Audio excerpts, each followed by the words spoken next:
Okay, you guys. Hey, and listen, they were in here because I've been spying in the shadows, Bree. They've been in Hmm. here like 5 or 10 minutes before 7. They usually like to get in early. We appreciate that. I know, but the thing is that they are waiting to talk about especially bold this week. Oh,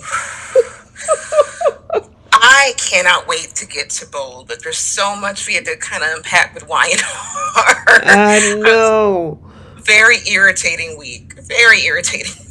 Listen, Vicky always come in here at the beginning of the show and then say I'll be back in the hour for the bold and the beautiful section. But I guess she had to come in and say hi.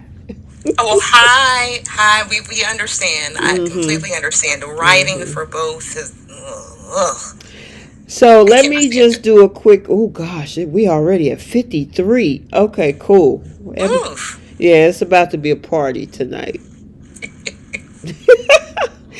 All right, so thank you guys. You are strolling on in. Make sure as you stroll in to hit that like button. Come on now, y'all. If you're not subscribed, subscribe to the channel.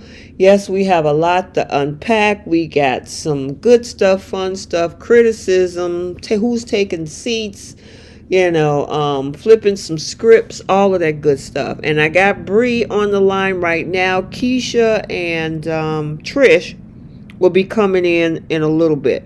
So it's going to be all four of us tonight. So yes, yes, yes. So welcome you guys to CBS Soap Dish Recap, where we're going to recap both the Young and the Restless and the Bold and the Beautiful for the week of February 12th through February 16th. Yeah, we got some stuff to unpack. We're going to do the Young and the Restless first, do a little bit of a housekeeping break, and then the Bold and the Beautiful, and then our two last segments. Who's taking several seats? Somebody get on your nerves this week, and flipping the script. If there's a particular scene or storyline that you wish you could change, that's where we flip the script. So, without any further ado, because there's almost 60 people in here, Oh and my I goodness. yeah. Thank you guys. Oh, well, we just went over 64 in here now. All right. So, without any further ado, I'll go ahead and give a summary. Bree and I are going to break this down, and the other two girls should be in here pretty shortly, and then we'll get to going. All right, ready, Bree? Yes, let's get it. Okay. So, give me a second. Let me bring up my summary. Okay. So, for the Young and the Restless for the week of the 12th through the 16th. Nikki has bag lady nightmares. Ashley's intervention take a turn and she pounds on Tucker's door while he's in bed with Audra. Ashley threatens Tucker and then breaks down to Tracy while Nick and Phyllis catch up over drinks. Nikki taunts Jordan. Victor enlists Claire's help in baiting Jordan, and Adam asks for Nick's help with a proposal for Sally, and it's not the proposal that we thought. Um, Jordan threatens Nikki before meeting Seth at the Empty Glass Lounge, and Ashley's in an accident. And then, let me see. Okay, right here. Ashley hears voices. Disguised Jordan enlists drunk Seth help to get to Nikki, and Devon and Nate suspect Billy of a power play. All right, Miss Bree girl, where we gonna start at first with the Young and the Restless? Can we start off? I had completely forgot about Chloe. It Mm-hmm. was a, it was a surprise to see her on my screen, to be honest. So I guess we can start with Sally. Okay. Um, I don't understand why she has an issue going to Nick to get extra funding for her company. I don't understand why it's so hard. She had no problem sleeping with him. I would figure his wallet wasn't too far of a stretch. Girl, you're so funny. And then on top of that, like it's Chloe was very annoying to me. It's like, you've been making smart decisions, except for the one you made with Adams. Like, girl, you are beating that dead horse. The horse is not here no more. It's part of the gravel at this point. But I don't understand like how these two men have to still go to Victor to get funding for her company when Nick has more than the resources to do that. Same as Adam. I don't understand why he's going this route, and I don't see why she won't just ask for help if she has other people working for her. Yeah, I mean, I just think it's her pride. Pride. I don't want to go and ask. Who is that? Hey. Hey, Trish. Good evening, T. Good evening, Bree. Hey, Trish. Sorry I'm late. Yeah, well, we know what you had to catch up on, so. I did. I got a late start accidentally, and so, boy, the day just got away from me. I gotcha. Well, we just started talking. Yay. And so we're talking about the whole situation with Chloe. And so, Bree, ask your question again. Yeah. So, what was the purpose of that woman being there? And here's the thing: with Sally, you had no problem sleeping with these men, but you have an issue asking these men for money. And more importantly, these are rich men they're billionaire sons, and they still go to Daddy for funding for her time. As Victor said, her little company, her little business. I don't understand why all of a sudden she's so scared, and she's so. You can have all the pride in the world, but she left that over a year ago, going back and forth from hotel to hotel. That's done. I mean, what do you think, Trish? I would think of it kind of like, and kind of gave myself to both of you, and you already invested once, so you can invest in me again, or you can kind of lose it, because it sounds like she needs that money to do some more marketing to get some more business. So that's what it sounds like to me. It's not that, they never had any customers. I think they only had so many clients and they've been fulfilled. And so they need new clientele. Right. Because, when you're the one who's actually doing the work, it's very hard to business develop as well. You need someone to do that. Right. And they need a marketing team. Yep. But how can they market if most of the residents in Genoa City live in a hotel? Okay, you have a point there.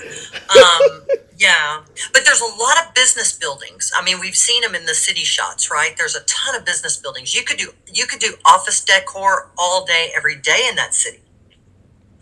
See, this is where Diane's skill set should have came into play. They need real estate agents in Genoa City, then she can do the designing and all that good stuff. But oh my God, yeah, everyone's in a hotel. That's why your business is slumming. Get out of Genoa City. Go back to LA. Yeah.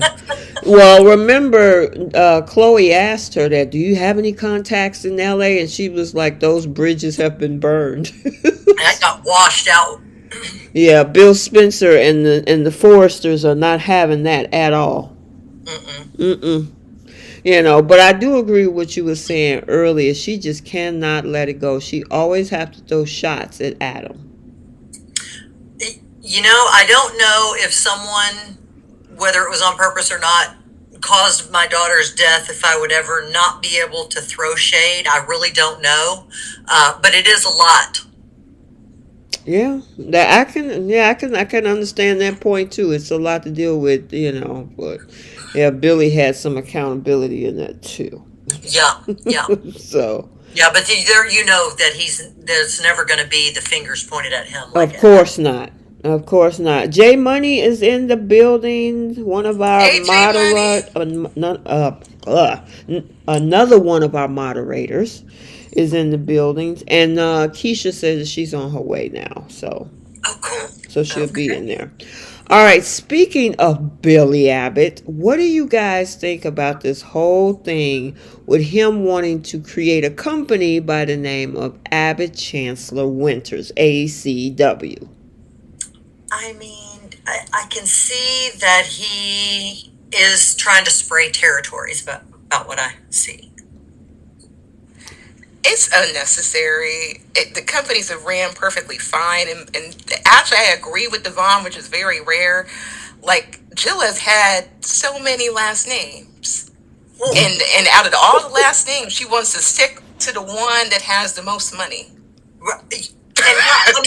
and look at how much money it costs to rebrand. And you're redoing everything, signage, stationery, letterhead, all new website. Everything has to be rebranded. That's a ton of money. Yeah. And unnecessarily. And how about, and once again, I agree with Devon. Jill could have called Devon and said, hey, this is what I'm thinking. She has no problem taking a plane ride to come and see Mamie, to see what she, to try to pick and poke to see why she's even in town. But you reserved the conversation about changing major things within your company. You left that to Billy, of all things, of all people, because he's such a professional. He has all this vast experience to encourage this decision. The whole conversation just annoyed me. It was like the way that Billy had to walk on eggshells in the office when he's the CEO of the chancellor part, and the way that Devon I thought Devon was fairly arrogant. The way that he was like, I'll give you a little bit of time. Okay, you're lucky you're getting my time. I hate that part of Devon's personality and where that came from. He used to be so much more openly engaging. And I guess now he's old and jaded, and he just thinks that, he's the prize in the room, and it's really annoying. I also, though, at the same time, did agree with what he said, and I think it's totally unnecessary. But I just see Billy. They're both just being really, just really arrogant, in my opinion. Okay.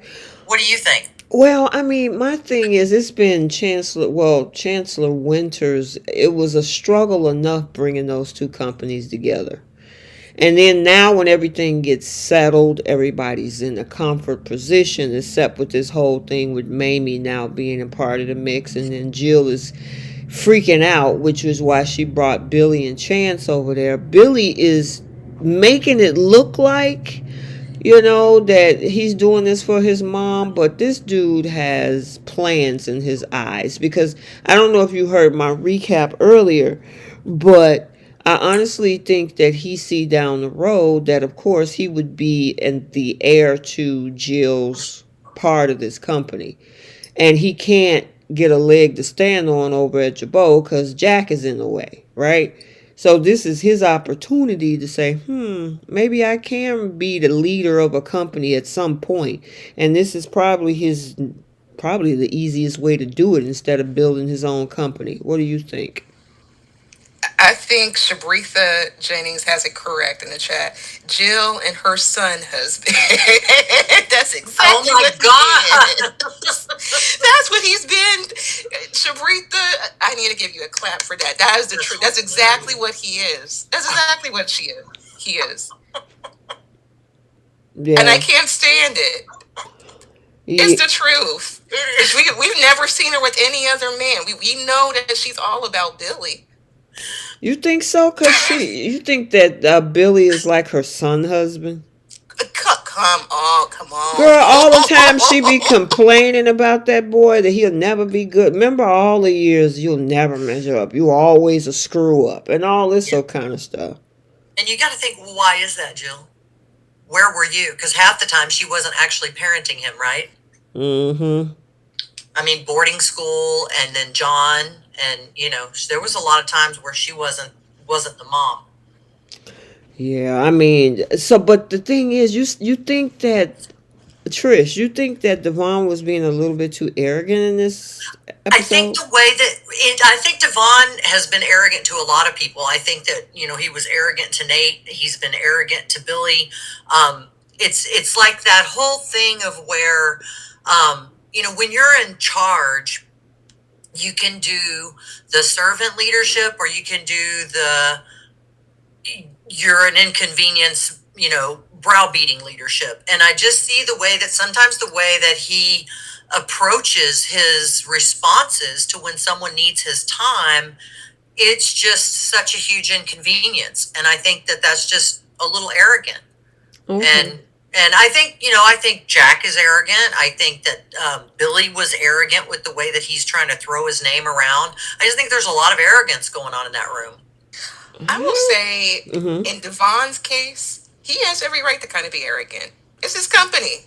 Whereas Billy, he just stepped in. He just got over there. And on top of that, he's been in and out of Chancellor Winners that his viewpoint and his opinion on how the company should be ran or what changes should be made is very finicky. So I personally would be a little arrogant with Billy. It's like, what are you? You're trying to make. You're trying to encourage financial decisions in this behalf of my company. You're picking at my pockets essentially, and I don't appreciate that. That's just me. Well, Billy does need some humble pie.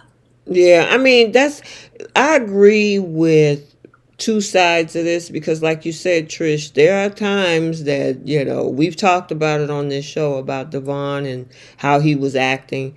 It's just in this particular instance, I mean, Billy, like, I think, like Bree said it too, is that he was just at Chancellor Winters, what, about a year and a half ago or a year ago when he was dating Lily, and then he didn't want to be COO because it was too much, and then he left and took off with Chelsea, went over to Jabot, then now he's back over here, and then now he want to make, like you said, Trish, costly business decisions just because you want your name outside the top of the building. Stupidly expensive. Exactly. So I can understand why, Devon was a little bit standing 10 toes down against him in this episode. I mean, the other part of that is that the Chancellor part that Jill is running is his grandmother's company. Exactly. Well, I think we even talked last week about the fact that Devon truly is the one with both sides of the family. Correct. And if it comes down to having one CEO over one company, I mean, he's made everything profitable so far. Technically, Devon could walk away with it all. Mm-hmm. Yep. I mean, Lily, I would prefer her to run Winters because she's actually a blood Winters. You know what I mean? Mm-hmm. I agree. Instead. I never did like it whenever the people that weren't the family, like whenever Victor took over Jabot, I did not like that. And whenever Jack was running Newman, I did not like that. But that's just me. But I agree with you. I mean, families, when you start a family business, let the family run it. Yeah, I mean, you can have a board and all that stuff, but to my knowledge, Newman Enterprises never went public. So it is still a family business. They have a board and all that, but I don't think it's a publicly traded company, according to everything we've heard on the show. Right. Now, what do you think about Billy trying to dismiss Nate? Because he was like, oh, yeah, well, it'll only be a minute, and he was like, oh, no, Nate, I kind of like the moment between the cousins, too. That was a good. Me too. Yep. Because, Devon was like, no, he ain't going anywhere. He's staying right here. And then when Billy left, they had a conversation amongst each other. Nate told him what happened at Society. I really enjoyed this for the first time between these two in a long time. Yeah. I was very appreciative of that shift because I got tired of them like bickering and fighting. If it's not over a woman, it's over something Devon's mad about, of course. But it was very nice. I'm hoping the writing kind of shifts and continues to shift in that direction because they actually have great, like brotherly on-screen chemistry, if that makes sense. Like they feed off of each other. Yeah, same way like Scott and Darren over on B&B have great rapport. Yep. I feel that they should go in. They should continue that direction. Same way I was really happy about Adam and Nick going in a positive direction. Yes. Right. We got to see that too this week as well. I mean, sometimes Nick he tries to throw a little bit of shade here and there, but, lately they've been getting back on track, because we got to talk about that part too. Nick is kind of sexy again. Girl, you crazy. Now I gotta say this. What I was disappointed with the Young and the Restless and the Bold and the Beautiful this week is that Wednesday was Valentine's Day. And Mm, we got no type. I mean, we had Summer and Chance on a date, but that was on the 13th. But mm-hmm. we had no romance at all this week. It's resembling the dating market right now in 2024. Shut up. You are silly. But I mean, you got couples. I mean, there's several couples on both shows that they could just do. Give us a break from Jordan. Give us a break from RJ and Zende. I mean, and Luna. And they Mm-hmm. could have brought the couples on, show their little romantic plans, like, Summer and Chance. I kind of was hoping that since that was a Tuesday episode where Chance and Summer went out to dinner, they shared their first kiss and whatnot. Maybe they could have took it to Valentine's Day to get a night at the suite or something. They could have something. Yep. I know. It's like in the old days, they would have done something like in the going to the park, and there would have been a big wide plank swing with the Exactly. ropes, with the beautiful vines coming down. I mean, where's the budgets? I mean, seriously. I mean, who are the other couples right now that are? I mean, you got Billy and Chelsea. We had a little bit of romance today, but she was No still. romance with Jack and Diane. No. Yeah, no Jack and Are you really sad about that, Bridget? Shut Gosh, I up. think y'all know me so well. Yeah, you and Jenna. I have no more tells. They're all told. I mean, I will say we got a lot of bedroom time with Tucker and Audra though. Oh my God, I'm like, come on. I Back am to her just, back. huh? She's back to her back. Girl, Mm-hmm. shut up. You silly. You are so silly. Um, yeah, so that was the disappointment for me this week. That and also because I know a lot of people on social media has been talking about this as well, is that this is also Black History Month. And so, you know, we could have, I mean, the month is not over yet, but they could have sprinkled some things in instead of we got other stuff, especially with the Zende situation. It's like, come on, you guys. Yeah. Yeah. I didn't know what I could say, but I was very disappointed. I was expecting, like, as much as I do not want this at all, I figured we were going to get like a broken ridge walk down to 40, 50, 60 Girl. years down memory lane and the Mm. Destiny Child's tour. And no. Mm-mm. Mm-mm. Mm-mm. Yeah, that's the thing. I was looking forward to it. Adam and Sally. There's a couple right there. Adam and Mm-hmm. Sally. We got nothing. Nothing this year, which sucks, especially since we're in the middle of February sweeps. So, I don't know. I think this has been a horrible sweeps month for both shows to me. Yeah. It's just There's 2 weeks left. one. Next week is the last week of sweeps. Wow. What's today? The 16th, Today's the 23rd. 16th. So we got a week and a half because the last day is the 28th. 29th. It's a leap year. Right, but the sweeps days end on the Oh. 28th this year. The 29th is just an extra day. But Actually, it's my brother-in-law and sister-in-law's anniversary. really. Their Oh. leap marriage, yes. Mm-hmm. That's kind Mm-hmm. of fun. It was pretty cool. Yeah. Okay, cool. I have a cousin, her birthday, she was born on February 29th, that leap year. So Wow. she tends to celebrate it both when it comes around. The For 28th sure. and the 29th on the leap year. But anyway, yeah, so I just wanted to put that in there because I was so looking forward to seeing what they could do. With Adam and Sally, we had Billy and Chelsea as a couple. I mean, Abby and Devon is a couple. Who are some of the other couples on the show? I mean, well, like I said, we got a lot of Audra and Tucker, but I I don't was see about to the say couples or situationships. situationship. Yeah, that's a Bloodlust, I don't know. yeah, and so yeah, and then we had three or four of them on the Bold and the Beautiful. So, wah wah. That's where we are with that. All And an right. accidental oopsie there, too. What'd you say? And an accidental oopsie there too. Exactly. So, all right. We got to talk about Ashley. Dang. Polar, and I hate to say Polar Tink Tink, but I mean, I feel bad for this I woman do. because I do. her support system is finicky, unfortunately. It's terrible. And, you know, hearing voices is delving into paranoid schizophrenia, and this storyline could go really dark really fast. Yeah. Exactly. And I've seen Monday's episode, and she is screaming. So because she's hearing voices and things like that, she gets into Tucker's room and is sitting in the dark waiting for him to come in there. I'm like, oh, this is getting bad fast.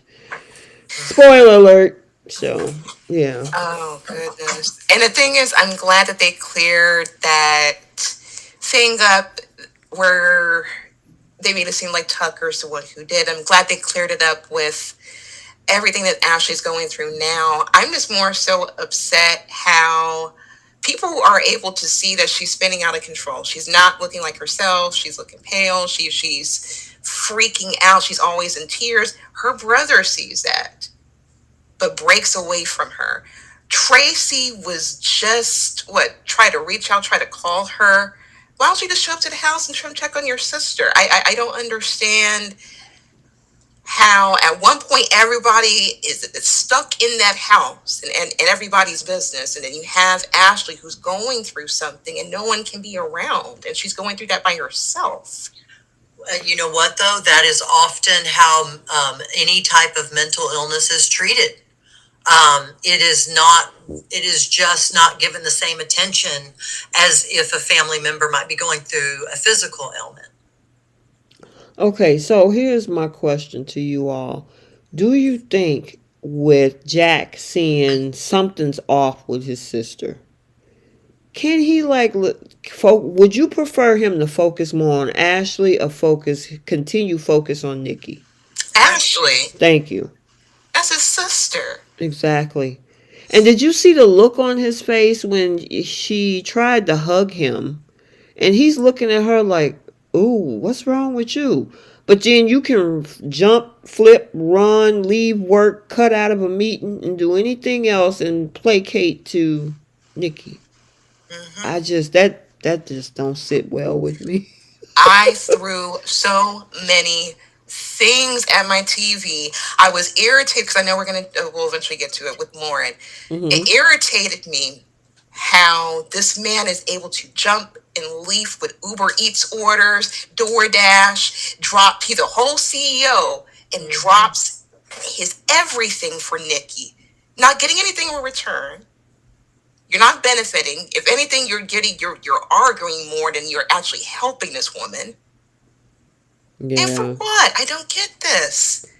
And then it's also uncomfortable to Victor, and everybody's just trying to play nice with Nikki because they don't want her to be upset with them. So they do whatever she wants them to, and it's like, oh, come on. I mean, This is when you're not dealing, helping. no, it's not helping at all. When you're dealing with that kind of stuff, nice is not the way to go. Mm-mm. Real, grounded, caring, Rationality. yeah, but nice is not the thing. Mm-mm. They're coddling her. Mm-hmm. That's exactly what anything, even though I know Jack knows that there are certain things he shouldn't do for Nikki, but because she put on these sad puppy dog eyes and this is what I wanted to make, okay, we'll do what makes you happy, and then they go do it. Y'all, have you ever been able to cry like that and and manipulate somebody to do something for you? Because I sure as heck have never been able to do that. Is that? I mean, think how much we could get away with if that actually worked. I mean, does it work? Do you know for real? Does it I work? mean, there are people who use tears as a form of manipulation. Nikki's the main one. You see, we saw that struggle tear that came to try to come down her right. Well, not everybody can be Catherine Kelly Lang and cry on. Oh my goodness, her and Or Katie. Heather Tom. Yes. Oh, Heather Tom is man. She can cry. That is the queen. She can cry. She can cry on a whim just like that. But yeah, I just with Ashley, I mean Jack sees that something is wrong with his sister, and he'll get a phone like he got that phone call when he was talking to Ashley, and he was like, I gotta take this. No, you don't. No, you don't. Because even your sponsors have boundaries, right? Mm-hmm. Isn't that part of the whole process of going through everything? Is, I mean, yeah, they're going to be there for you, but don't they also have boundaries? Yeah, I would think so. I don't know. I mean, I'm really asking. Yeah, I think so. I would think so because at what point it's all about it's like having an accountability partner. Okay. You know what I'm saying? So if you got the urge to drink, they don't just play nice with you. The bottom line is to set boundaries and things around you so that you can divert them away from it. Not just like, and spoiler alert, the thing is that this whole thing with Seth and Jordan, they're trying to get Nikki out of the house, and she's stupid enough to do it. And Victor's like, I don't want you to go nowhere. And she was like, no, I'm going. I'll be fine. It's like, what is wrong with you? It's stellar security team. Exactly. And then she conceded to Victor and then turn around and invite Seth to the ranch. And of course, Jordan is in tow. It's like, why y'all letting this girl just do what she want to do? Okay, y'all, that wig was something. Yeah. Listen, if it was a little bit more redder, she would have been Sheila Carter's twin. I was about to say the same thing. They were twin sisters. I keep saying that. I mean, what is like? Are you not using the net under it? Is like? Did you not pull it? She said, like, I mean, because I know when I was in theater and we would wear wigs, we would put our hair in nets in that low pony. Can I ask you this, Trish? Did you wear a big old wig when you were in theater? I wore, I'm gray and blonde, bottle blonde, but I was blonde. And I wore a jet black wig in one show, and no one knew who I was, and it was so much fun. It was like a Cher wig, and in another one I got to wear like kind of a chestnut brown shag, and that one was poofy. Okay. Ooh. A poofy wig. But I kind of liked the poof. I mean, y'all know, I've told y'all I'm in my late 50s, turned 57 at the end of the year, so I did the big hair with the big aquanet in the 80s. Oh my I had goodness. the claw bang. So you think they didn't do right with Jordan's wig? No. No. It's sitting on that head like another planet. No. Just shut up, Bree. Bree, you are hilarious.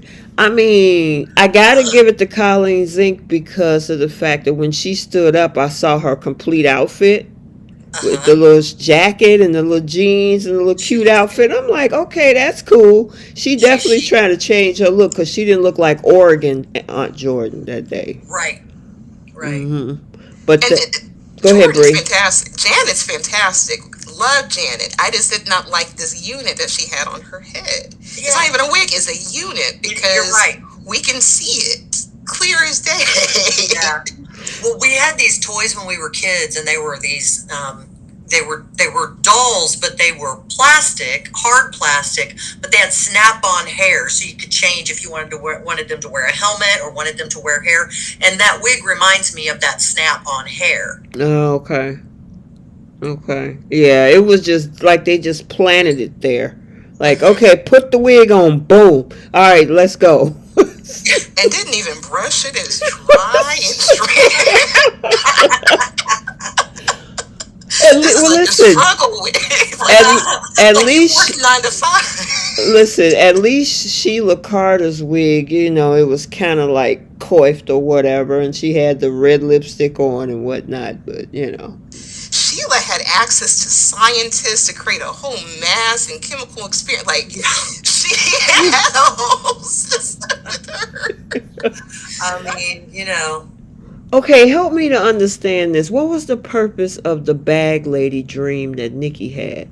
That she was going to lose everything? Remember that? And what was that? Monday's episode. Yeah, where she was just. Yeah, I that don't know. gave her a reason to call Jack, didn't it? Sure, yeah, I think so. I mean, we got to have those kind of prop ups, right? Mm-hmm. Now, what did y'all think about Nikki standing up to Jordan when she called and Lauren was trying to tell her to get off the phone? I was pissed off. You had this woman's number this whole time. You're shaking and you're screaming. Oh my God, Jordan's gonna come and get me. You had no problem having a phone conversation, but won't give the phone number to this supposed top flight security or to the people who can actually help you. You instead listen to Lauren, and she calls Jack with an Uber Eats order. You pulled this man out of work for nothing, and then you didn't even mention the phone number to Victor until the next day. His look when she said, "Yeah, I called her." I knew he wanted to cuss her out. I knew it. I knew it. Don't worry, Victor. I did it already. Y'all saw how fast Lauren got out of Dodge. Yeah, she was like, "Oops, I'm out of here." And she was wrong for that. She stupid. And this, and another side thing, Lauren's asking about her job position. You can't even tell her what her role is going to be, but she's the person you need. Yeah. I'm done.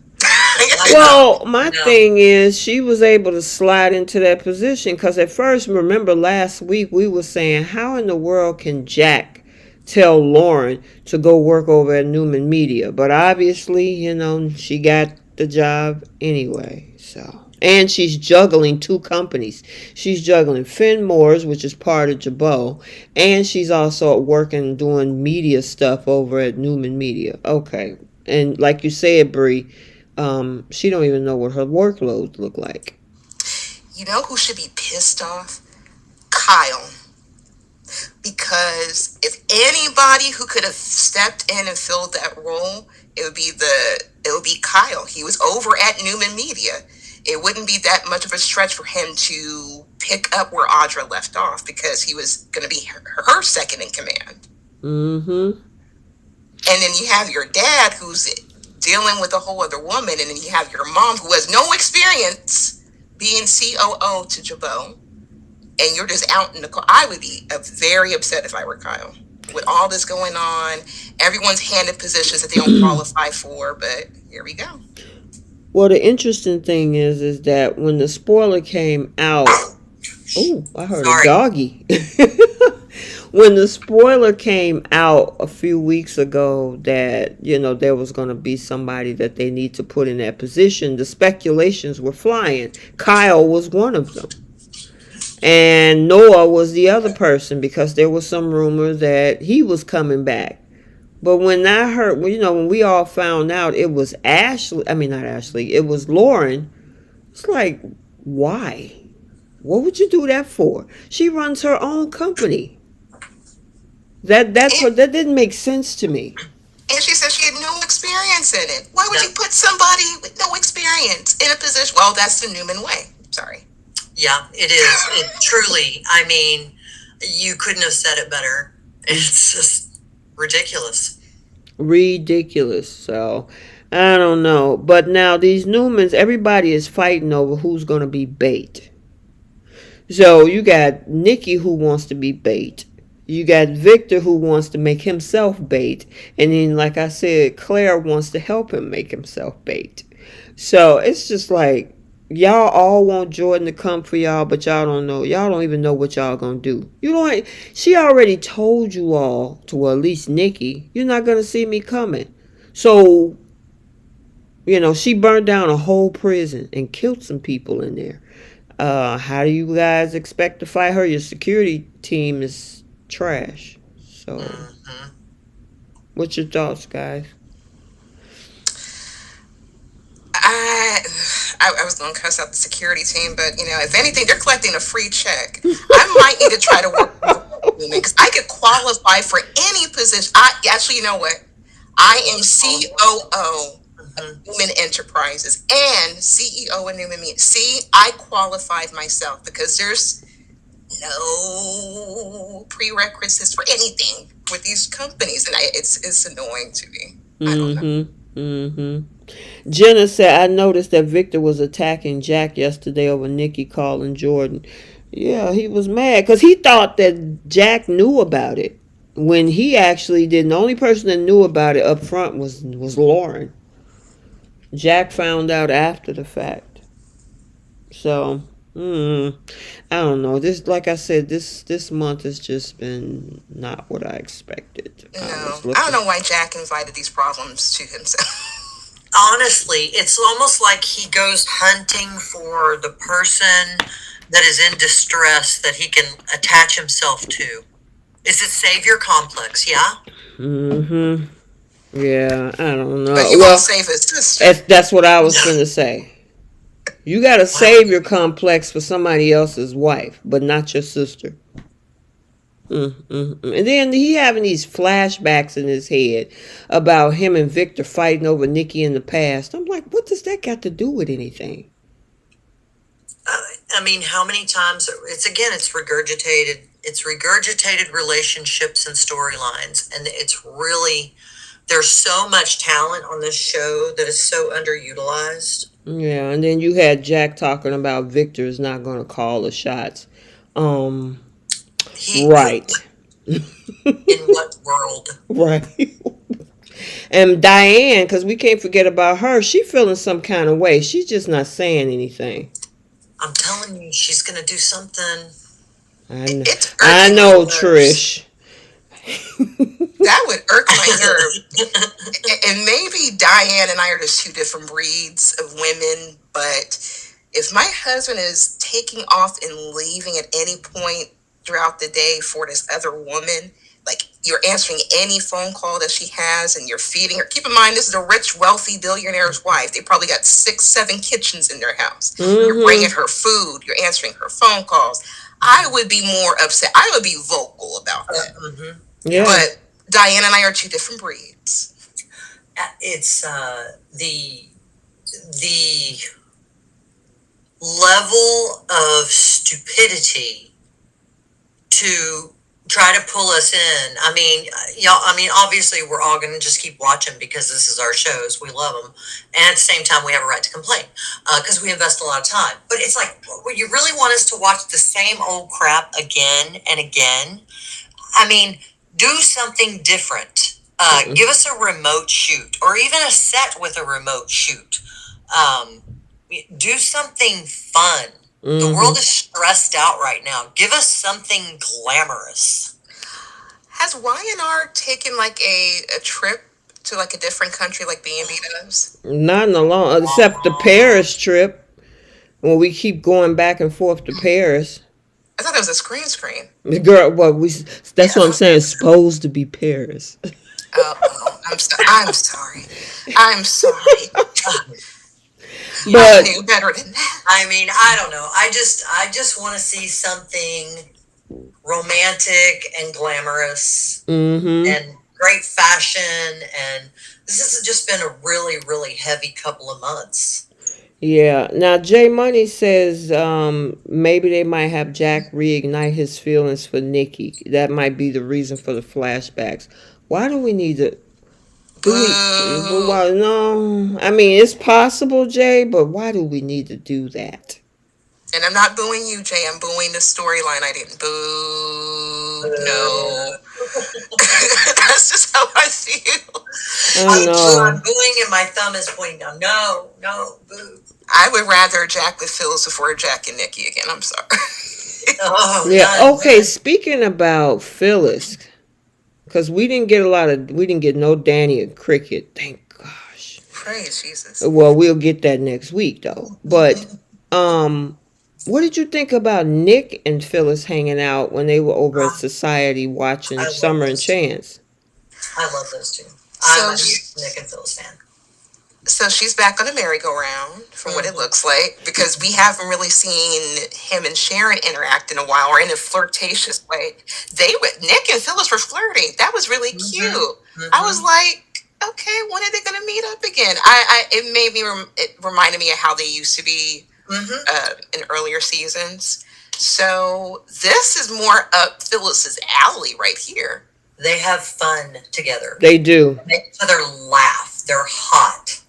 You know what? And see, that goes back to 2021, 22, when they were together before Jack was playing cat and mouse. Remember, Trish? We was talking Well, yeah, about and that. then Phyllis blew it. You're right, and then she lobbed a grenade in the relationship she had Totally. with Nicholas because she started sniffing around Jack, and then Jack was like, "Yeah, let's just be friends." And then, of course, Diane came into the mix.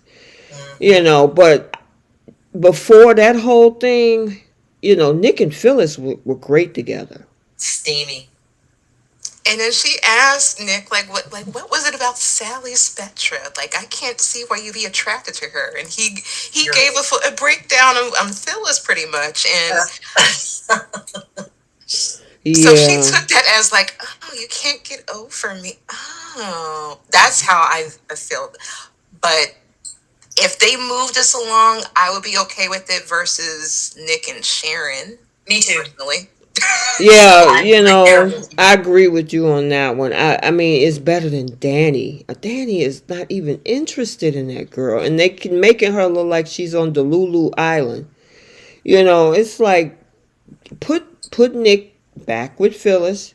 Let them reconcile. I know these last couple of years I acted like a fool and did some crazy stuff, which they kind of talked about when she played dead last year. And Nicholas it was a very good conversation they had, other than the ones that she's been having, of course, with the other guy. So, Danny. So, Well, it might be kind of fun if Danny gets sick of the women and decides both of them, no more, neither one of you, no. And him and Sharon run into each other. And maybe Danny and Sharon could go and be boring together and let Nick and Phyllis be hot and sassy. hey, Keish. What's up, y'all? Hey, Hey. Bree, we were in concert just then. Yeah. Hey, Keith. Yeah, we got a big old party over here. It's about 115 people in the chat. Oh, that's what I'm talking about. Yeah, so Why is there 50 likes? Oh, What y'all doing? hey, you heard Keish. Keish said, why there's only 50 likes with 117 people in this chat? And I act nicely and respectfully. Yes, she did. Of course. Yes, she Hit did. that like button. Hit it. Okay, Keish, I'm gonna do a fast catch up with you and give your thoughts. Okay, what do you think about Ashley in this situation and how Jack is going back and forth? I feel like Jack is so focused on wanting to put all this blame on Tucker that he's not focused on the fact that his sister is struggling mentally right now. Okay, I think that's what part of the issue is they want to make this all Tucker's fault. And that's a good point. yeah, if Tucker's side of the story is indeed true, then she's, falsely accusing him of violence, which that's not fair. Right. But Jack isn't focused on that. He's just focused on Tucker hurting his sister. Gotcha. Okay. What'd you think about the whole situation with Nate, Devon, and Billy changing the name of the company?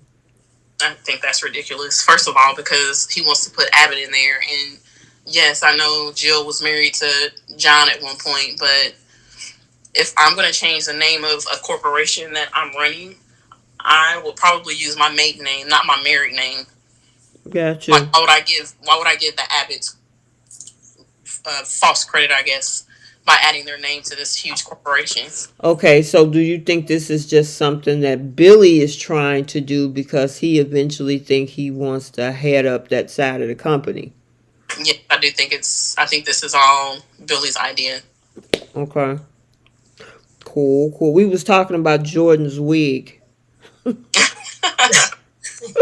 Well, this wig wasn't as good as the first wig we saw her in. I thought that first wig was they did a good job with that one. This one was a little too much. Mm-hmm. I think it was a little too fluffy. It was its own character. Yeah. It's too fluffy. She says it's too fluffy. It didn't look terrible, Mm-hmm. but it didn't look as good as her first wig. Mm-hmm. And then what do you think about this whole thing with Victor trying to be bait for Jordan, Nikki trying to be bait for Jordan, the whole Claire situation too? They're all idiots. Victor, as always, she'll tell you how she really feels. I mean, as always, Victor is trying to solve crimes, and it's like you're not the authorities. Your security team suck. Like, why hasn't anybody turned over this information on Jordan to the police? Yep. It's stupid. And nobody is doing Nikki any favors right now. Not one. Not Jack, not Victor, not her kids. Everybody is just, I feel like, either ignoring how serious this issue is with her drinking, or they're tiptoeing around her. And Victor closing her up in the house is not going to solve the problem. I gotta say this. Medora Bohannon in the chat says that Jordan's wig was as drunk as Nikki was. Dehydrated and strung out. Yes, I highly agree with that. Oh yeah, I agree with you, Keish. That's just all of this is just ridiculous, and they're letting Nikki do what she want. I mean, with the sponsor, they're not. We were talking about that earlier. They're coddling her. Yep, every single one of them is coddling her, including Victor. I think, honestly, in my opinion, Victor is the worst one, because I feel like he's the one that is ignoring how serious her situation is, and he thinks that as long as he tells her what to do and locks her up in the house, that everything will be fine. And no, that's not going to help either. Yeah, put her in rehab facility. Sorry. He doesn't understand that liquor stores deliver too. They sure do. I remember before my son moved last summer, when he was Uber eating, he had to make some deliveries from the liquor store. Yeah. And I asked him, I'm like, you can Uber alcohol? And he was like, yeah, Mom, I'm over 21, so I can deliver it to, I'm like, oh, okay. You can Uber Eats anything. For Orlando, you can Uber Eats anything from like a beauty supply store to baby store, pet store, Kinko's, anything. I don't know what it's like in other cities, but in Orlando, for sure, you can order anything now. Wow. Yeah, all he had to do, because I used to ride with him just for fun, and they would have to show their ID at the door, and then he'll pass off, the bottle, whatever they purchased. So I'm like, wow, okay. Dangerously convenient. Yes, everything, right? Go ahead. Everything. You was going to say something, Keish? Oh no, I was agreeing with you guys about the Uber eating anything.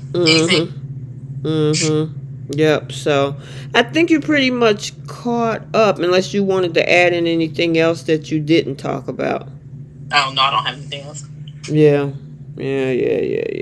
So what? Oh, one other thing. Do you think, was it disappointing that they didn't do anything on both shows for Valentine's Day? Yes. They've got 2 couples over on both that they could have done something. Well, I guess 3 that we can stand that could have done something with. But instead, we have this assault storyline, or perceived assault, or oh gosh. Some of the comments online are just hideous. Yeah, they didn't even try. No. Yeah, that bold is going to be. It's going to be an interesting conversation.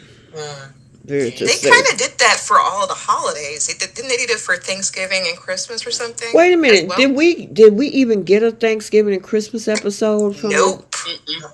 That is crazy. No, going around the table, saying what you're grateful for. Nothing. Nope. Yeah. Wow. Yeah, because I remember even for the 4th of July, they would do something. Remember when Hope told Liam that she was pregnant on the 4th of July of that year or whatever? And then there was fireworks and stuff.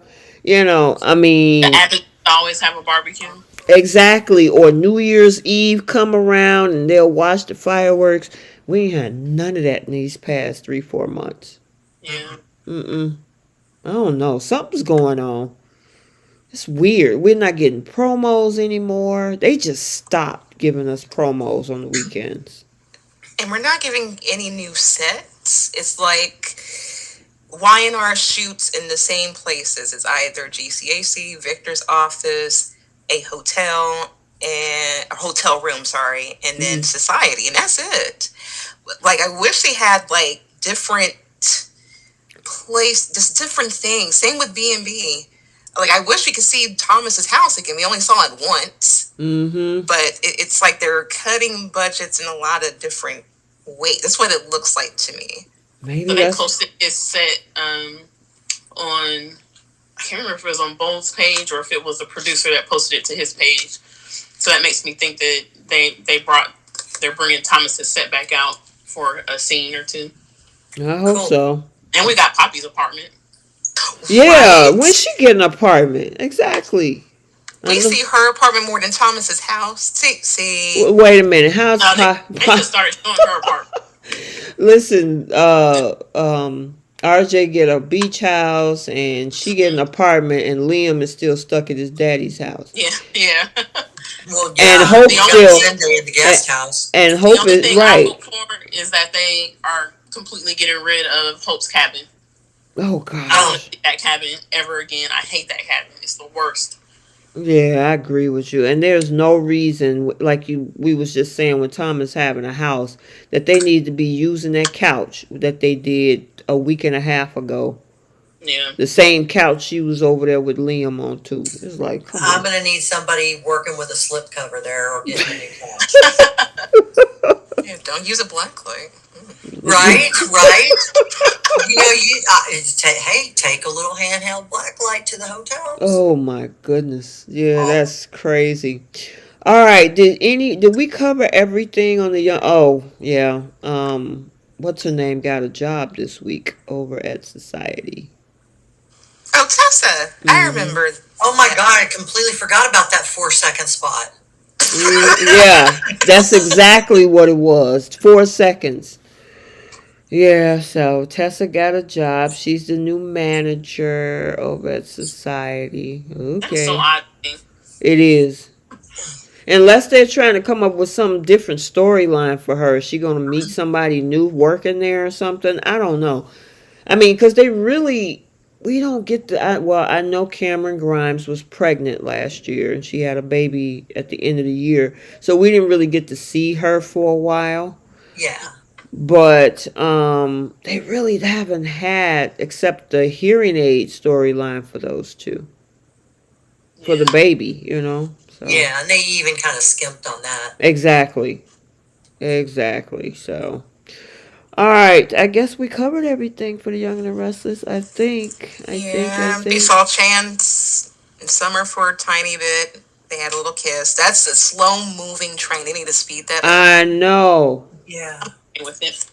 What'd you say, Keish? I'm okay with it for right now. Yeah? Yeah. You don't want it to, speed up a little bit? I just don't want them to jump into bed too fast. Okay. What? He was just banging on... Sorry, not banging. He slept with Sharon the first night. Exactly. Did he go to the doctor yet get his blood test? We don't need that for Sharon or Chance in Summer. No, but this has been dragging since September. It's not even a train. It's a trolley. Right. It's like snail mail.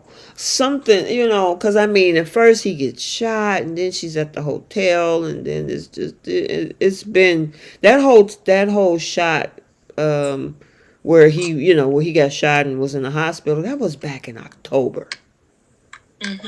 Wow. So it's like, can we move it along just a little bit? Just a little bit. They're getting there. When? When they get there, let me know. Right. I will. Right now, that's the only sweetest cup besides Adam and Sally. That's the only bit of romance we got. I can't even call the Audra and Tucker bedroom scenes. It's just, I don't know. That's the regular. Right. Yeah, that's no matter what he says. That's not it. Dean. I didn't hear you. Say it again. I think gave Billy and Chelsea a scene. Y'all got Daniel and Heather. Oh, that's right. I thought y'all liked them together. I mean, yeah, I don't know. I mean, it was nice scene, but I need some fight. We need some Thomas and Hope type stuff Well, going we're on The Young and the spoiled. Restless. Yeah. Honestly, Daniel and Heather could do that because I mean, you can be all hot and spicy, being in a relationship for a long time, you can still be all hot and spicy. It doesn't always have to be lovey-dovey, you know. We haven't seen a bedroom scene with Victor and Nikki in a while. And we're good. You don't need. And they're probably good too. I mean, Well, I mean, Jack and Diane had a couple this past year. Was that hot or not? She had to put her work in. I didn't mind Jack and Diane scene. Well, I know Trish and Jenna is just like. I don't have. Jenna, don't have cuss me something out. else to say. No, they actually both look very good. I couldn't even imagine a scene right now with Victor and Nikki. I just. I mean, I don't. Kudos. They all put it all out there every day. They give so much effort to be in these roles, and they put it all in, man. You got to give it to them. I think the most we get from Victor is him calling her my baby and kissing her on her hand. The hell out of me. Oh, my baby. Me too. I hate it. Oh, my baby. My baby. My baby. I hate it when he says it multiple times in one scene. My baby. My baby. Yeah. Oh my Look, goodness. I'm happy he was able to keep, at least one of his women. He used to bounce back and forth between her and Ashley and her and another woman. He at least acknowledges that that's his main choice. Listen, I don't think the last time we've seen Victor step out had to be at least over 10 years ago now, right? Yeah. 2 years ago. 10. Was that with Sharon? No, it wasn't. I thought it was with You're thinking of Sabrina. Yeah, that's Sabrina. He's had women. Yeah. That's a long time. He's had women since then. Yeah. Wasn't he? Him and Sharon were married in like 2012 or something like that, Yeah, right? when did she burn the house down? What? But still, Shortly after. that was Yeah. 12 years ago. So that's why I said it had to be over 10 years ago. Yeah. And then when he finally got back with Nikki, they just left them together. Probably about what they're about to do with Ridge and Brooke. They're gonna be the forever couple. And Look, fine. keep them together. Please. Yeah, I don't need another triangle for them that we know is going to end in them being together. Oh Preach. gosh, tell me about it. It's like, why you break them apart only to put them right back together 6 months later? Seriously. So hopefully Wedding they dresses. What'd you say? Wedding dresses. Yeah. So hopefully they keep Brooke and Ridge together. Just leave them there in their dusty destiny card. And Victor and Nikki, they're probably going to finish out the show together. So. And good. And see, ladies, you can find a high value man who is faithful to you. You are. It could be done. All right, let's move on to bowl because I know that everybody wants to get involved with that. But before we do, it's 122 people in this chat. Make sure you hit that like button, or else Keisha is going to come after you. And All the love in her heart. but she's coming in love, guys. She's not coming with torches and pitchforks. Anyway, make sure you hit that like button, that you're subscribed to the channel. And then, of course, on all of the other platforms, TikTok, X, Threads, Instagram, and then the blog. And other than that, I'm going to just go ahead, skip all the other formalities, and get to bold because it's about to get real ugly in here. Keisha like, I'm so mad. Yep. Okay, so for the week of February the 12th, for the Bold and the Beautiful, Luna's disoriented upon waking up in Zende's bed as RJ boldly declares to his parents that he's in love with Luna. Upset, Luna tells her mom about the mint-fueled night with Zende and Poppy. And then, of course, she is upset about the word mint. Stunned, Luna realizes that she was drugged by her mom after Poppy breaks down, telling her the truth about the mints. Luna's the latest victim in a recycle lack. Oh, sorry, that was a different. What? I was like, what? There's a plot What? twist? No, What? that was sorry. I was reading a different caption. Sorry. As Luna becomes determined to tell RJ everything, Poppy begs her to keep it a secret, and Liam gets advice for RJ. And then Poppy attacks Zende before Luna forces her mom to come clean about the mints, and Hope and Thomas learn about RJ in love. And that's what we got. So, how do y'all want to do this? Because the majority of this week is about those four characters. Now, you did have Brooke and Ridge sprinkled in there talking to RJ, and Liam talking to RJ, but everything else was this whole fiasco. So, where y'all want to start? Oh, no, this whole week was the life of Luna. It was every aspect. You saw her go to a parties. You saw her.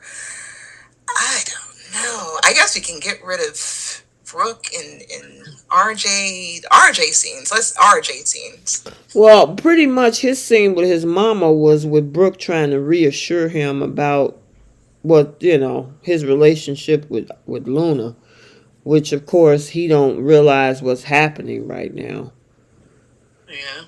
It's not really that much there, because that's what that conversation was about. You know what I'm saying?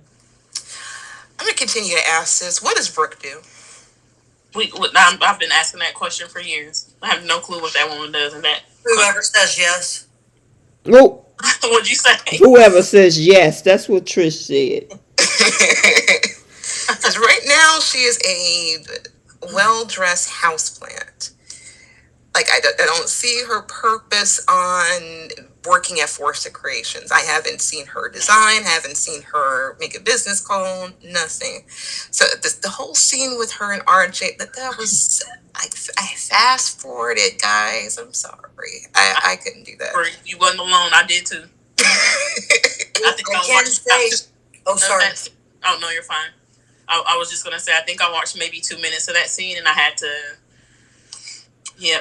move on past it. I couldn't stomach it.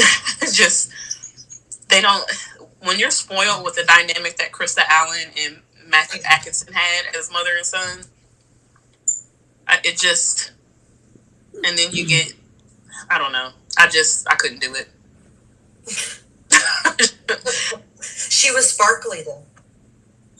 Mm-hmm. It was nice to see her. Yeah, she looked good. She's trying to great. Reaching for positives. She looked good for sure. She looks great. We didn't need another scene of somebody praising RJ. Yes, praising RJ, praising Luna. Like, that's all this week was. We didn't need another scene like that. When we haven't really seen anybody other than RJ, Zende, and Eric, other than her mom, interact with Luna. Like, we may have seen Luna and Brooke in a scene together, maybe a couple of times, and one time was just when she walked in on them, and it was like, it was like a 2-minute scene, and if that, and she walked back out. We haven't seen Hope in any scenes with Luna. We haven't seen Thomas in any scenes with Luna. So, listening to all these people that we've never seen Luna interact with on a larger scale than maybe a 2-second scene, it was just, I don't know. Yeah, it was bad for me. Yeah, and they all are so excited about the two. Oh my God, you have my blessing. Of course we approve. She's a great girl, and this. I'm like, the girl only been here 4 months. Yeah. Yeah. I mean, I feel like all this praise and all this stuff, of course, it's a setup for when all this thing with Zende comes out. Yep. And everybody, is talking about how amazing she is, and she's so honest and loyal and blah, blah, blah. and I feel like this is a setup for everybody to be to paint Zende as the villain, because there's no way Luna could have, and she, she didn't know, so I'm not putting the blame on her either. But them knowing that everybody now knows that she was a virgin because RJ told them, Right? Right. So this is automatically going to look like Zende took advantage of her because everybody has that information about Luna, and all we've heard RJ and everybody else say is how amazing she is and how pure and innocent and sweet she is. So, yep, it's a setup to make Zende look like an awful person, and I can't stand it. Same. Hate it. Yeah, I agree. Now, what do you think about the conversation between Liam and RJ, trying to figure out whether Poppy is on the up and up dating his dad? We ain't need that conversation either. I'm like, why are you back over here? Like Listen, but listen, let me tell you. I would say, fortunately, we haven't seen Liam in a while. It was nice to see a different face for a change. That's true. However, I'm glad he's getting a paycheck. Do you really think that your billionaire dad doesn't run a background check on every single person he meets? Are you kidding me? Come on. We know, listen, Bill does? We know Victor Newman does. He runs a whole dossier on everybody, so. No, I disagree with that. His security team, of all things, to protect him, falling through the crack. No, if he could benefit from an investigation. Now you know he had a whole book on Sally Spectra. The least dangerous person. Right. He had a whole dossier and then tried to give it to, who was that? Was that Chancellor Winters or Lauren? One of the two. Jill. Mm-hmm. But anyway, back to Bold. Yeah, Keith said we didn't even need that scene.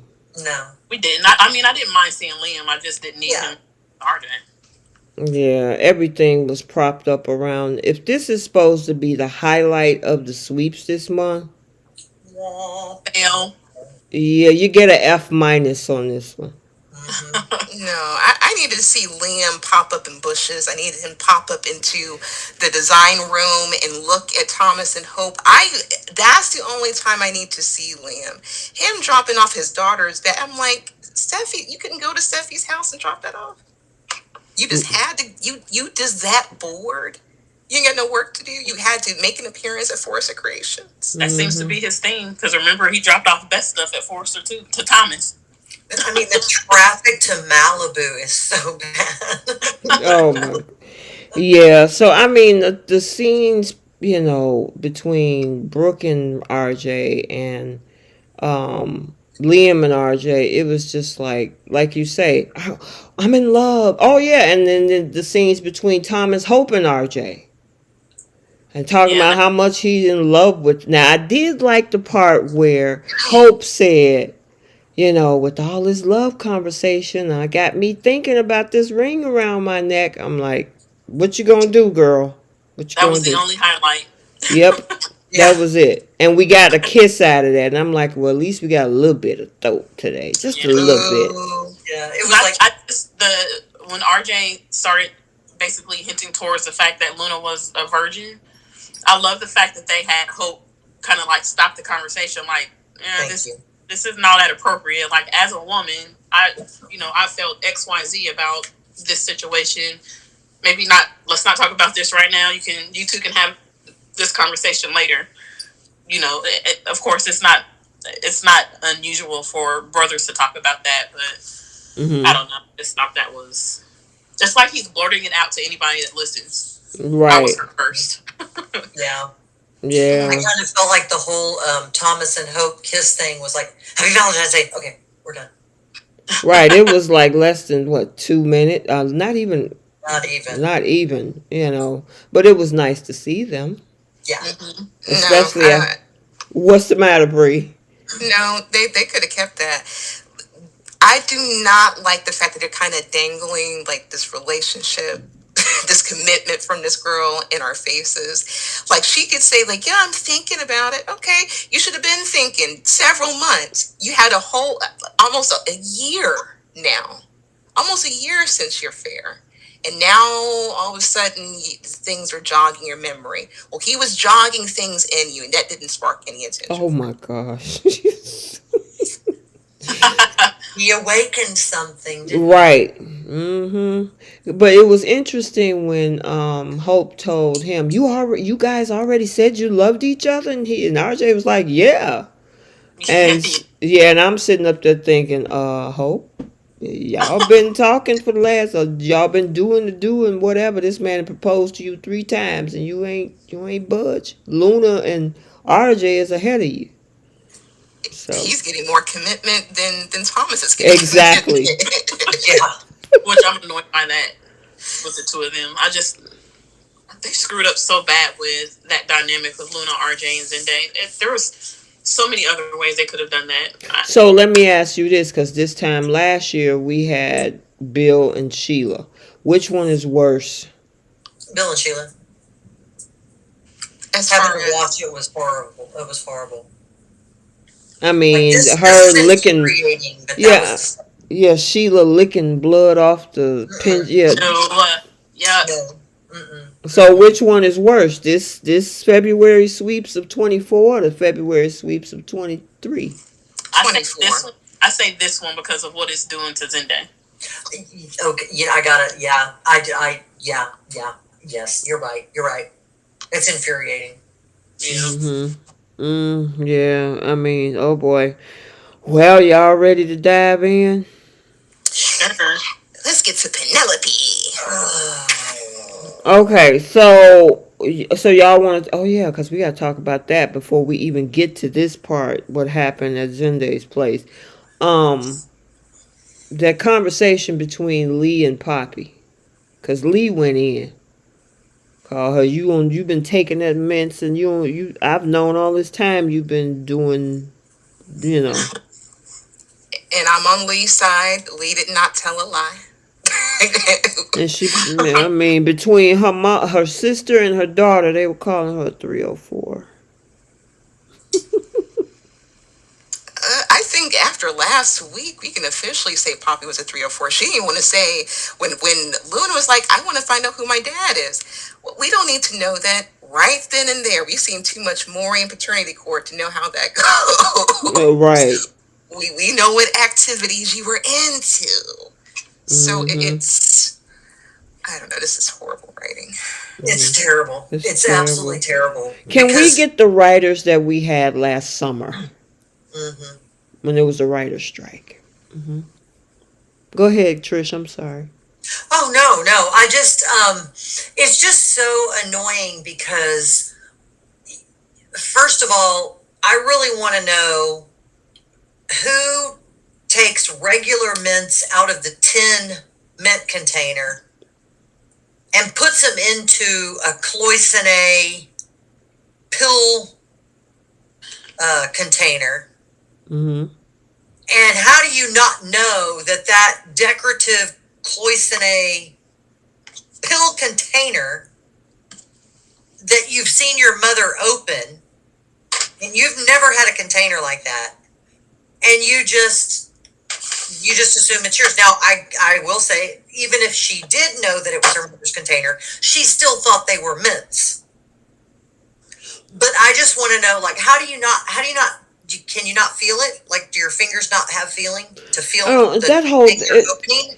Trish, that still go back to terrible writing, because she was eating mints like she was eating M&Ms or something, and it's like, how many mints do you need? I think like last week, some of the folks in the chat was like, does she have a halitosis problem? Because exactly.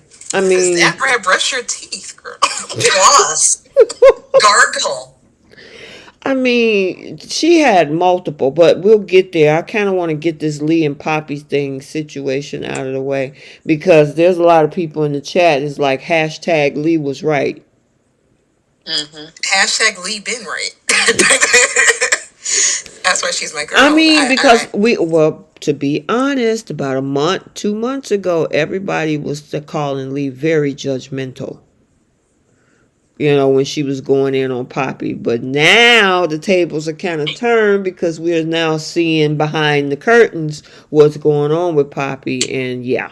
Mm-hmm. I'll say this, though. What I don't like about, first of all, Lee looked amazing this week. Mm-hmm.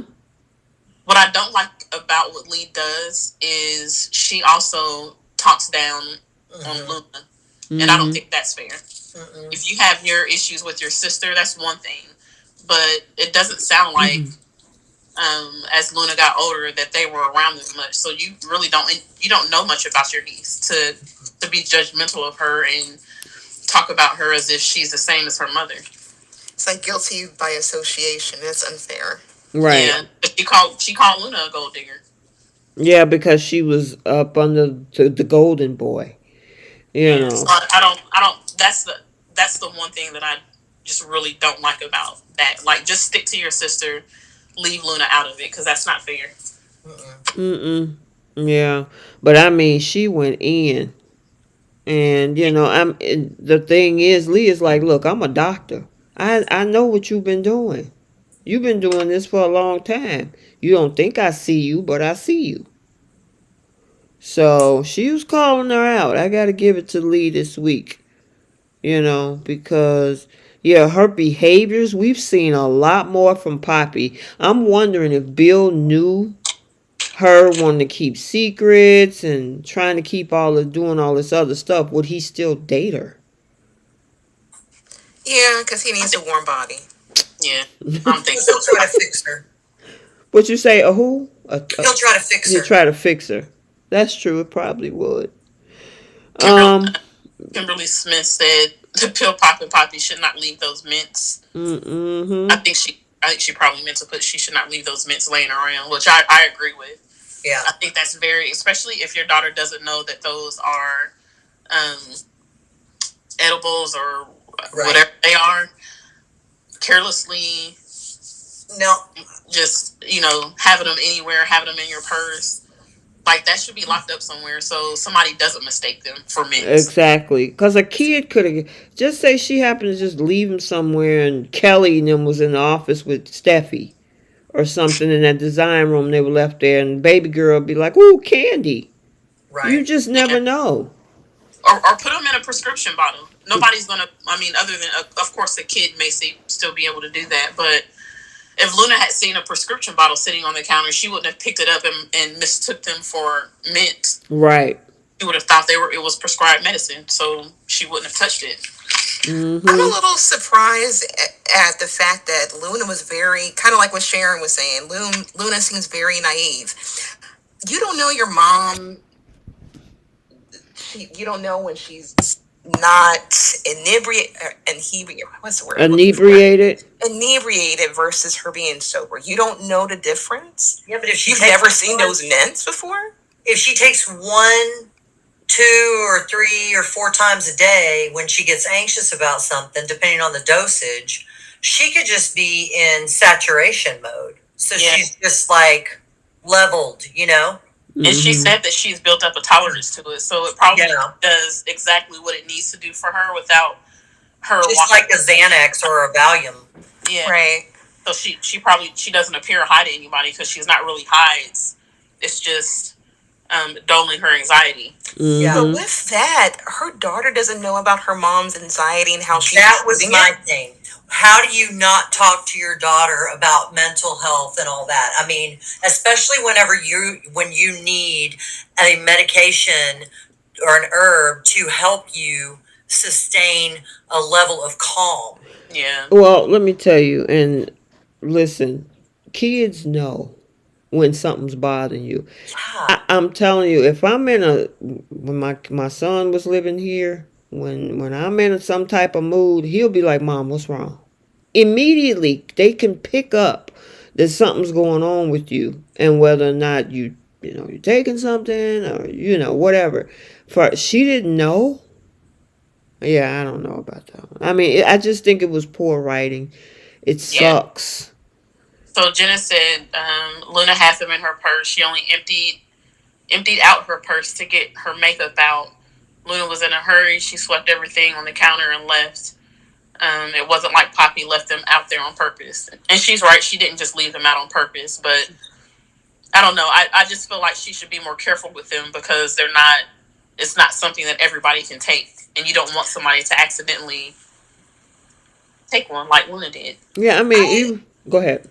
I was gonna say I agree with that, but even still, you live in the same household with your mom. You've never seen her take one. You've never seen what those look like to try to avoid a difference. That's why I'm a little. I mean, not if her mother has hid that from her. I mean, that's possible if because And that's people. Poppy's fault. Like, that's her responsibility to tell her daughter what's going on with her. And if she's never shared that with her, then Luna, I guess, had no reason to think that there was anything wrong. Mm-hmm. Because it sounds like she's been like that pretty much her entire adult life. So, probably since Luna was a baby. So, what she presents to Luna is what she's always been since as long as Luna was alive. Yeah, I don't know. It just sucks the way that they put this whole thing together this week. Yeah. Yeah, it's stupid. Yeah. All right, so let's go. We might as well just go ahead and dive in because it takes us to Monday episode where on Friday she was waiting for Zende and we were wondering from a last chat what he was going to do next, whether he was going to leave, whether he was going to just go to sleep and not do anything, was he going to call RJ? And we found out on Monday that they slept together and she woke up looking like, where the French toast am I? Did y'all expect that? Expect them to put together? To actually sleep together? Because a lot of people was like, oh, maybe they'll do this or maybe they'll do that. Did you actually expect that? Yes. Or did you like, no, I thought they might have did something different? I was just hoping that it didn't happen. I didn't know which way that they would go. Mm-hmm. Mm-hmm. I agree with that. I know soaps say like a big payoff. I wish they put somebody else in Zende's place. Me too. But from the ways I was looking at it, like, yeah, they slept together. My concern was making sure they cleared it and make sure they said it was consensual. That was my Oh biggest my concern. God. I've heard they said that at least 10 times in 2 days. They did. Go ahead. My issue with that is, to me, that's not a topic that you just play around with and that you do this little gray area, consensual, non-consensual, Oh, wait a minute. Hold on. Can we I forgot to say that. Okay, here's the thing. Unfortunately, because I went live on Tuesday and I kept throwing that word around and I got hit with a limited strike on that live. You can't use the word? Yeah, for whatever reason. Yeah, YouTube is. Okay. So it wasn't agreed upon. Yeah. Really? Yeah, I got hit with a limited strike on that live on Tuesday. Wow. Mm-hmm. Okay. I feel like I've heard worse things on YouTube. I have too, but for me. But the thing is yeah, but the thing is, we don't know in their studio what they're getting hit with. They might say all kind of stuff, but are they getting hit with things? Are they leaving it up or whatever? So, yeah, when I saw that, I'm like, what? So I don't like that they play around with this topic in general. Like, regardless of if they clear it up, regardless of how many times they said, or she said, I know that you didn't take advantage of me. Like, this isn't your fault. Like, why even put them in this type of situation? Because if you're going to do this kind of storyline, do it right. So what would you suggest? I would have suggested that they use a character that's not a main, a temporary character. If they wanted to go down this road for whatever reason, okay, they use a temporary character to do that to Luna that is only on for the next 6 months or however long that they want to, have this story go. And actually go through the steps of she, was possibly assaulted, going to the authorities. Essay. I can't even say assaulted.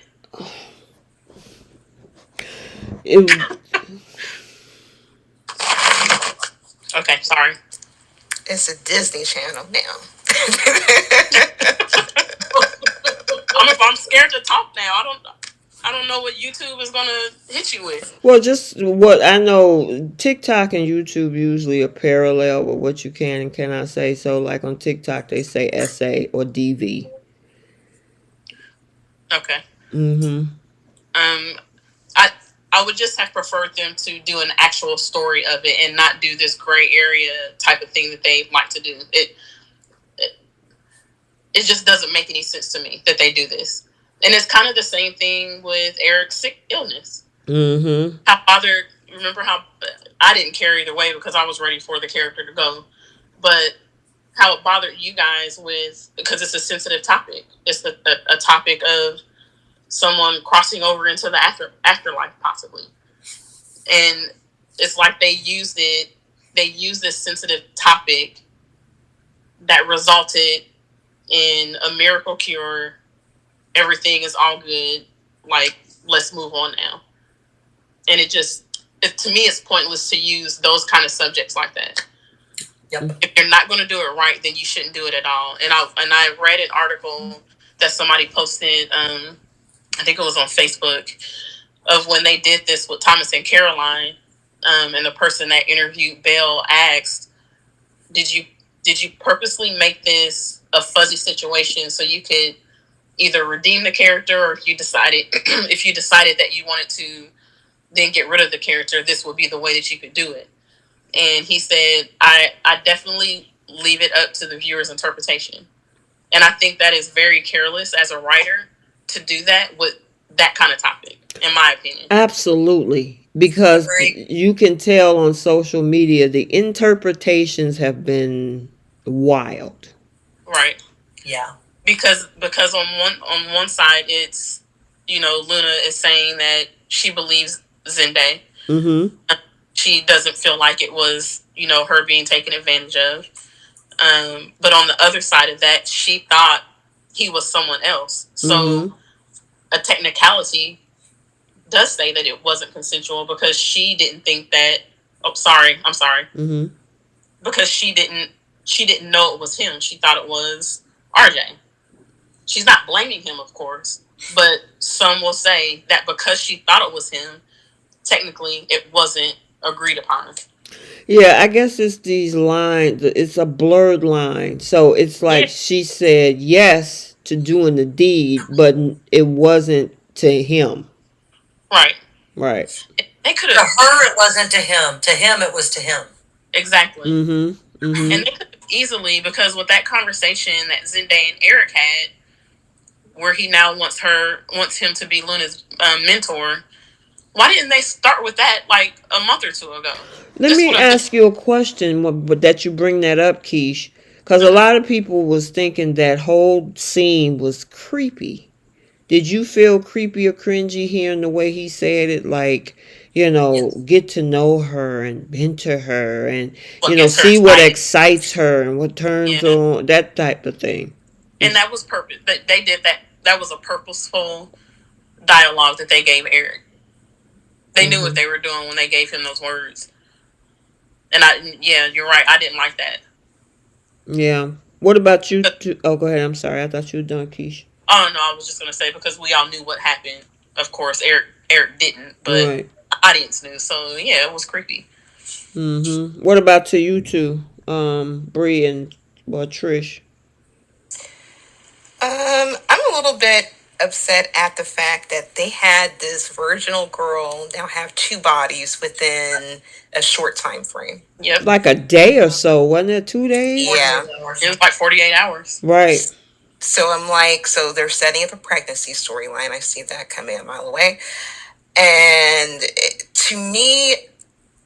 You think so? I mean, I guess protection can fail.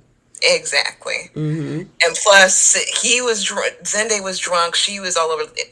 As far as what they know that they did the dude, and they used protection. Mm-hmm. Um, I kind of wish they did like to continue the bad boy edit with Zende, where he's being flirty and kind of undermining the relationship. Like, make him a villain. Don't turn him into whatever this direction they want to go in with him, because now they basically gave him the Thomas edit. Well, and I was just about to say that because spoiler alert, he's going to propose next week for Luna. Who? Who Who? Zende going to not propose marriage, but for them to be in a relationship. I was about to say they can propose to go to the movies together, propose to go No. Mm-mm. to Universal. And I think Keish, didn't you post something about that? Yeah, it was a spoiler for next week. Mm-hmm. The other day, and it said that Zende, basically tells Luna that he thinks that they can have a future together. Correct. Terrible. That is terrible. This girl was just traumatized by this situation, and your next move is to then try to convince her that the two of you can be together in a relationship when she has shown no interest in you. She has not shown an ounce of interest in Zende. And this little incident doesn't count. So it's like they're making a complete fool of this man right now. Yeah.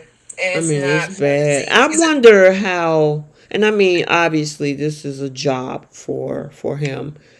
How does he actually feel playing this thing out? I wonder, Mm-mm. You wonder what? I wonder how. What's his name? The actor. Yeah. How do you pronounce his name? Delon. Delon. Yeah, Delon. He got a very. I forgot his name. Last name.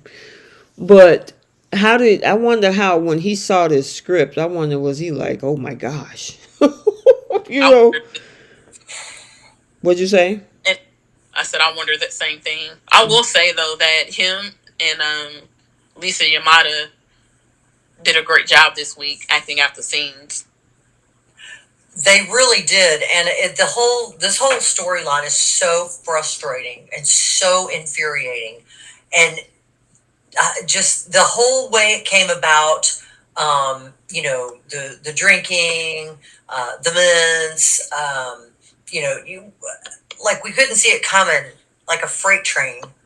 Right. And to do that to this character, to me, is just so diabolical, because first of all, how many more crutches does Ridgebrook Co. need? Mm-hmm. And in what way is this storyline original? And why? I mean, there's still no. We know why, but this was so unnecessary. And one other thing that I was thinking about with regard to Poppy in her scenes with Luna, there were a few times where, y'all, I honestly thought that the actress was doing everything she could not to laugh at how ludicrous this Mint storyline is. Did you see it? Like right before she would be like right to cry, and they cut away from her to Luna. It looked like she was about to laugh at how horrible these lines are. I'll have to go back and look. Yeah, I didn't see that. This whole storyline is just, I hate it. Yeah, I mean, and she's lost in the sauce and wondering what the heck is going on. She's hallucinating. She gets to her mom's house. They figure out that it's these so-called mints, and then her mom. Yeah, I think we kind of touched on that part about her not knowing, and all this stuff. And Luna went in on her, so we saw Lee go in on her. Luna also went on her too.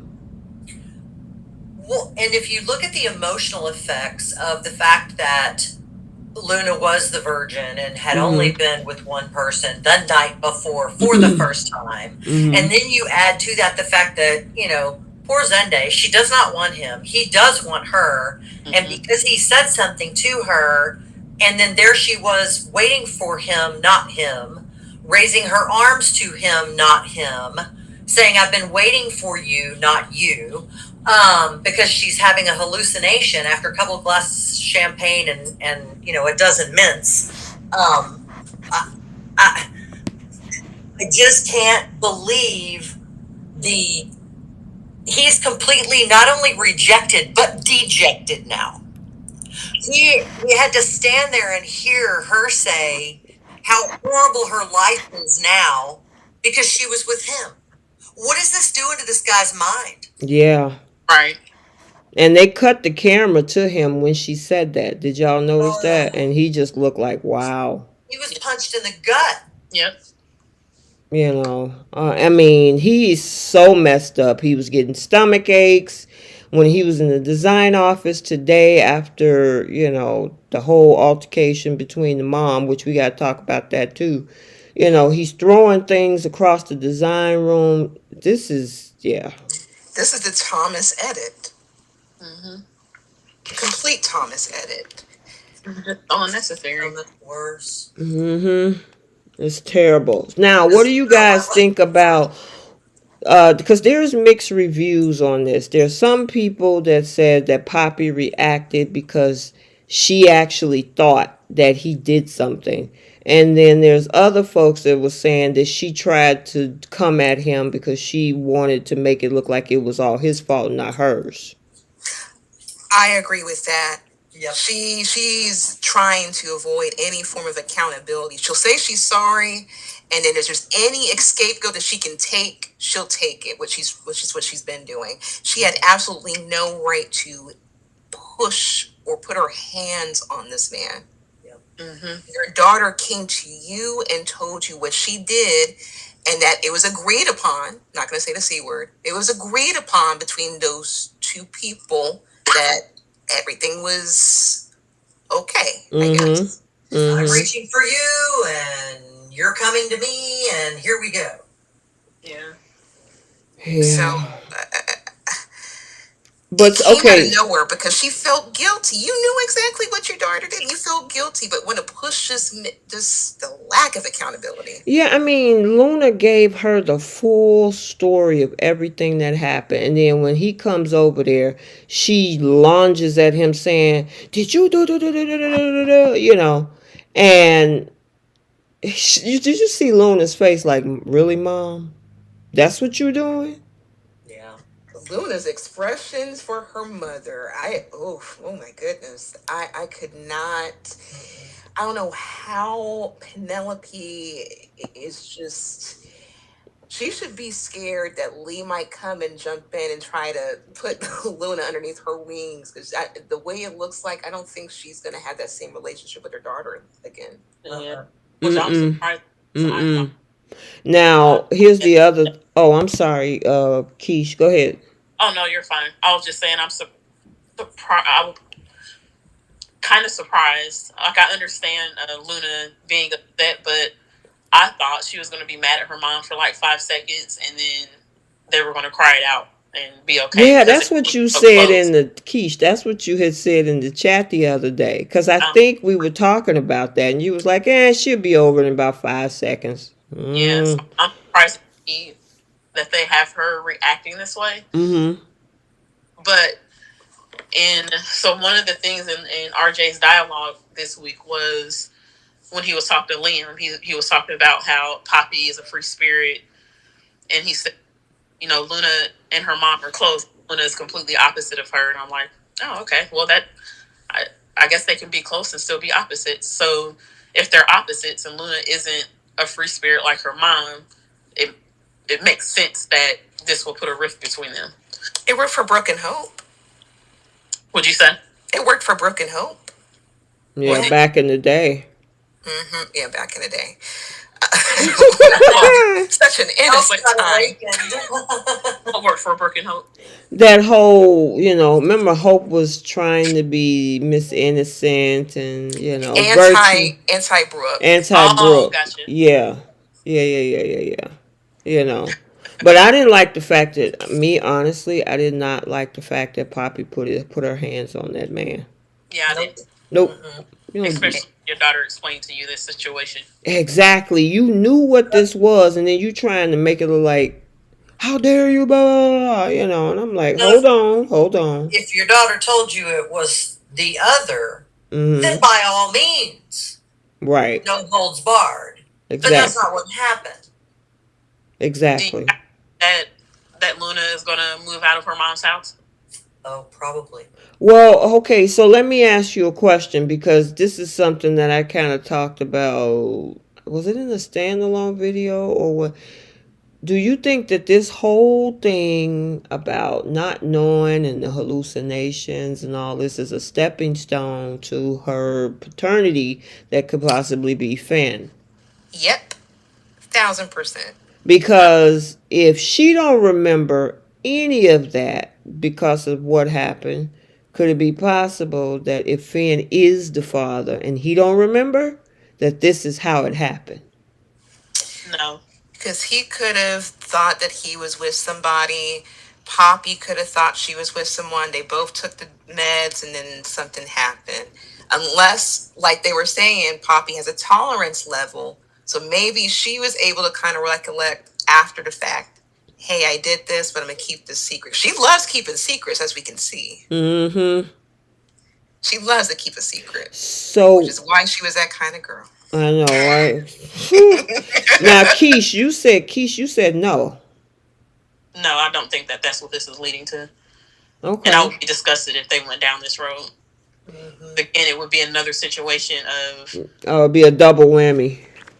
yeah, and again, to me, a situation that you use as a prop for a storyline. Like that's that is that would have been a form of grooming because taking that doesn't, like you said, she said she knows what it is. She knows how much she's supposed to take. So I don't believe that she would have taken um, too much to where she wouldn't have realized that it was Finn. But if we were talking about before Luna was conceived, if they're talking, because the writing is painting Poppy as this wild person, she was all over the place, this, that, and the third.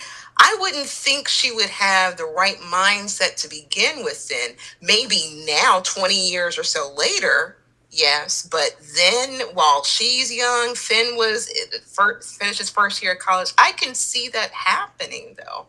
I feel like if they both popped something, they both took something, they both had no memory, anything happens. There's a lot of kids who were products of first night or one night stands.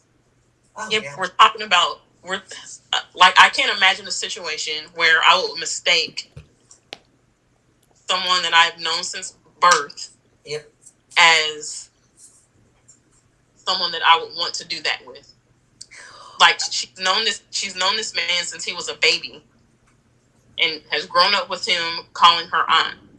Like to me that just is not, it's not soapy at all. I think that's disgusting. And I would hate if they went down that road with this storyline. It's all So kinds of ick. yeah, so I guess because they've been dropping nuggets for the past month or so, with Finn coming in that office, having that conversation. She didn't want to tell Luna who the father was. And then when everybody leaves, Finn is on the phone. She's coming back, eyeballing him in the doorway. What was all that about? Because, I mean, if it was Jack Finnegan, I could understand Lee being upset. That's Yeah. possible. But there's something there with this situation where she is absolutely shameful about who her father is. And the fact that they had been leaving little things around with this situation where she was looking at Finn like the way she was that day. They did that for a reason. Yeah. The line that she was made out of love doesn't jive with you having a one night stand with your nephew. She could be lying. That girl, you don't know. She lies all the time. Yeah, she's perfectly fine with telling a lie. She's been lying to her daughter this whole time, and still Yeah. doesn't feel her daughter is deserving of knowing who her father is. So she'll say whatever to get you off of her back. I just don't feel like she would have moved to LA, would have also convinced Luna to stay in LA, work at Forrester, unless she was ready to reveal that Finn was her father. Like, I feel like she would be totally uncomfortable with Luna having anything to do with Finn. You know what that sound like? That sound more like Lee. Lee thinks ahead and have foresight. Poppy don't. She lived by the seat of her pants. She's not thinking. She probably like, oh, it'll never come out. I'll be fine. Exactly. But she's thinking enough to lie. She's thinking enough to not want to tell her daughter who her father is. That's because it's in that moment. Luna hadn't been asking. The only reason that she started asking is because RJ was pushing her. Now, J Money, I want to say this real quick. It's not that I want them to be together so badly. It's just it makes for great TV, and I do feel they would be able to do that. I feel they would pull this off. This is the same show where Hope and Thomas share a sibling together. Yeah, they were in the same room with RJ. Both of them are there. It would take on a different tone if he didn't grow up with Poppy, if he wasn't still calling Poppy Aunt Poppy and didn't refer to her as his aunt.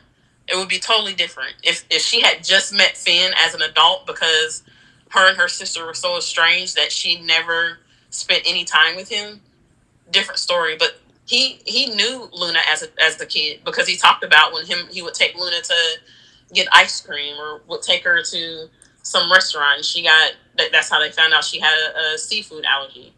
So, I mean, unless they're just going to wipe all that out and we're just supposed to forget that. Because, see, okay, so when Luna was a kid, that means Finn had to be almost 30 years old. So, because remember, or about 27, because if he was a first year college, Luna was conceived 21 years ago.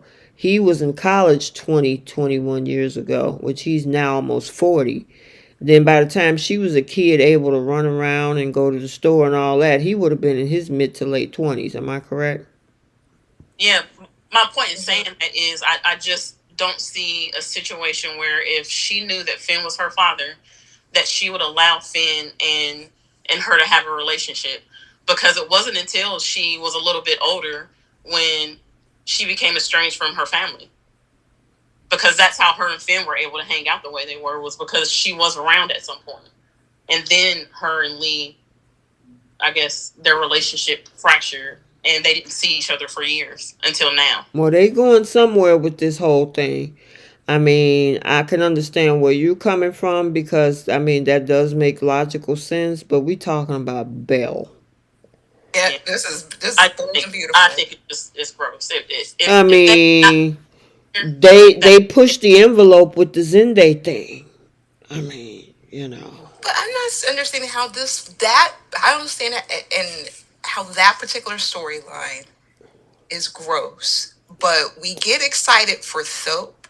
Years back, Steffi lost her virginity to Brooke's son. And it's just too. And they almost got married. There's nothing but blurred, mixed up, squiggly lines on this show. So I can't really. I honestly feel this is the direction that they're going to go in, with Finn being a father and Steffi going to go back to Liam for that reason. I would say the only difference between Steffi and Rick, which I also thought was gross at the time, and Phoebe, we never heard them call him Uncle Rick. Like, this Aunt Poppy his entire life, and is still calling her that to this day. So to me, that's why it's gross, because that's all he's known her as is his aunt. In the earlier seasons, find out about Ridge not being blood related to Rick until I think they found out when Phoebe and Steffi were like 2. Yeah. Well, technically, Finn and Poppy aren't related. It's just by adoption. Jenna said. He looks at her as an aunt. Jenna said this show is full of the I word like stuff. It is, for sure. I just mentally listening to him call her Aunt Poppy, and then some months down the line, them revealing that Finn is Luna's father because his aunt slept with him at some point. It just, to me, it gives me the ick. I can't help it. It just does. Yep. That's the relationship he still knows her as.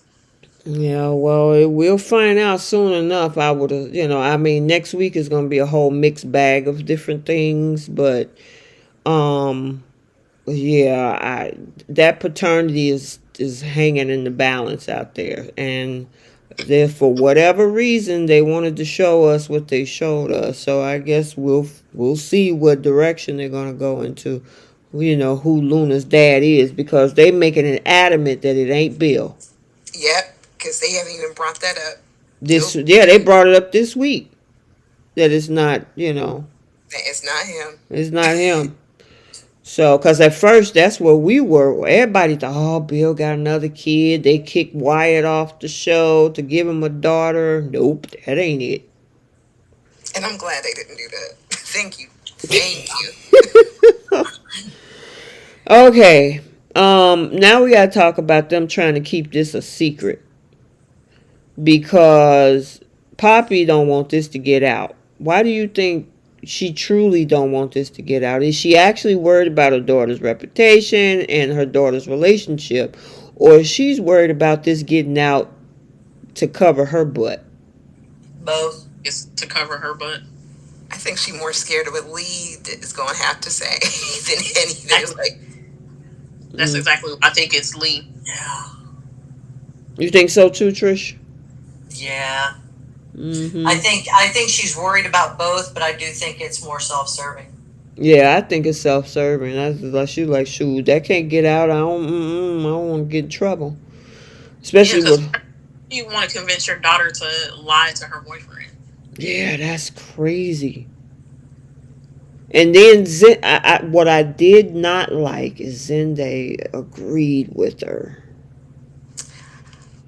I mean, he's stuck in an impossible position. I know, but it adds to the already edit that he's getting. It's just, I understand more of why Zende would want her to not tell RJ than I do Poppy. Yeah, self-preservation. It's his family. Yeah, it's his fan, but that they're gonna make him the fall guy for this if he keeps this a secret. I'm like, keep it a secret for what? There's only so many people in the cast, and this is why I honestly feel this is going to lead to a pregnancy storyline with this girl. Because we just seen a scene where they're kind of setting us up.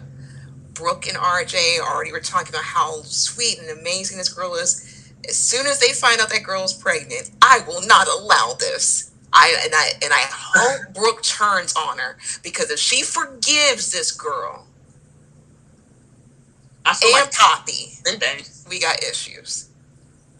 And that's why I feel like it's not going to be her that they turn on. I think it's going to be Zende, because of how everybody is proper her to be this sweet, innocent girl, and Zende advantage.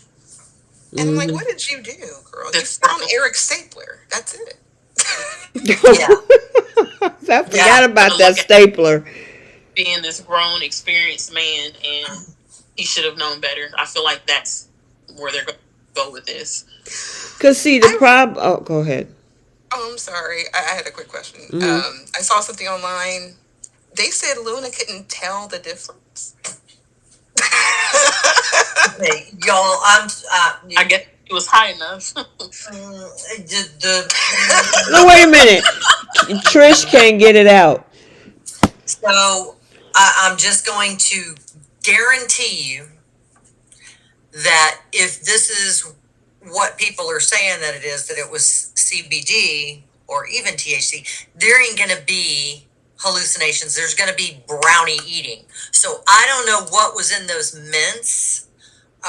But if she was hallucinating with them combined with 2 glasses of champagne, there was something in those mints that is really, it's out there. Yeah. Some type of psychotropic something. Yes. Yeah, and then, like you said, the alcohol added to the reaction. It always fuels everything. So she was saucy, but they were saying, like, she couldn't, they were pointing out, they couldn't tell. Like, he has, where's the hair?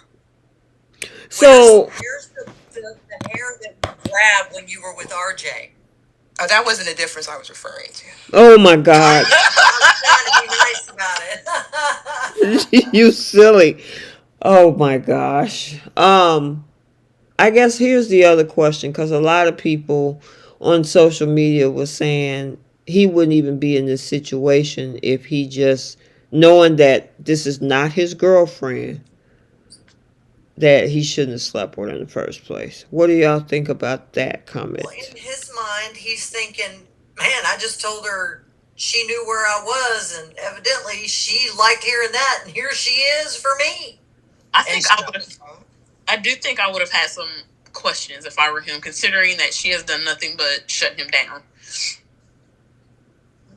But I still don't.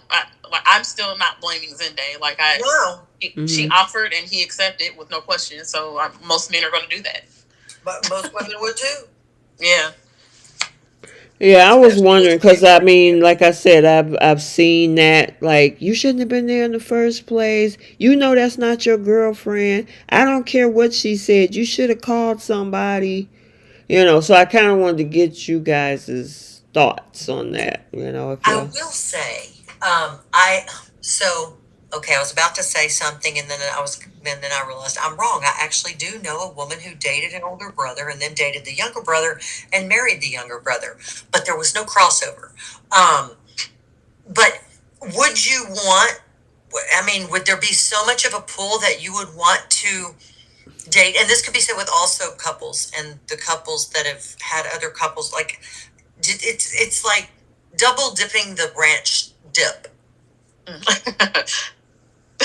Double dipping the ranch dip. Okay. I mean, like, you want to she put her, no, that chip went in this dip and had a bite taken out of it, and then they stuck it back in there, and they took another bite. It was a really big dip, and then they took another bite, and they stuck it in the dip again, because, the casts are so small. It's just a lot of chip dipping. You said a really big chip. It was the whole tortilla that was made into one big chip.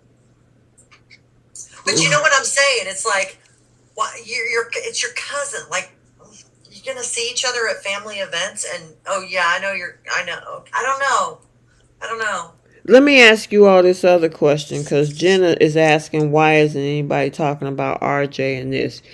Do you think that night when she was not herself, he was questioning it, you can tell by his face, that he should have insisted on going out there, sitting with her, waiting to, you know what I'm saying?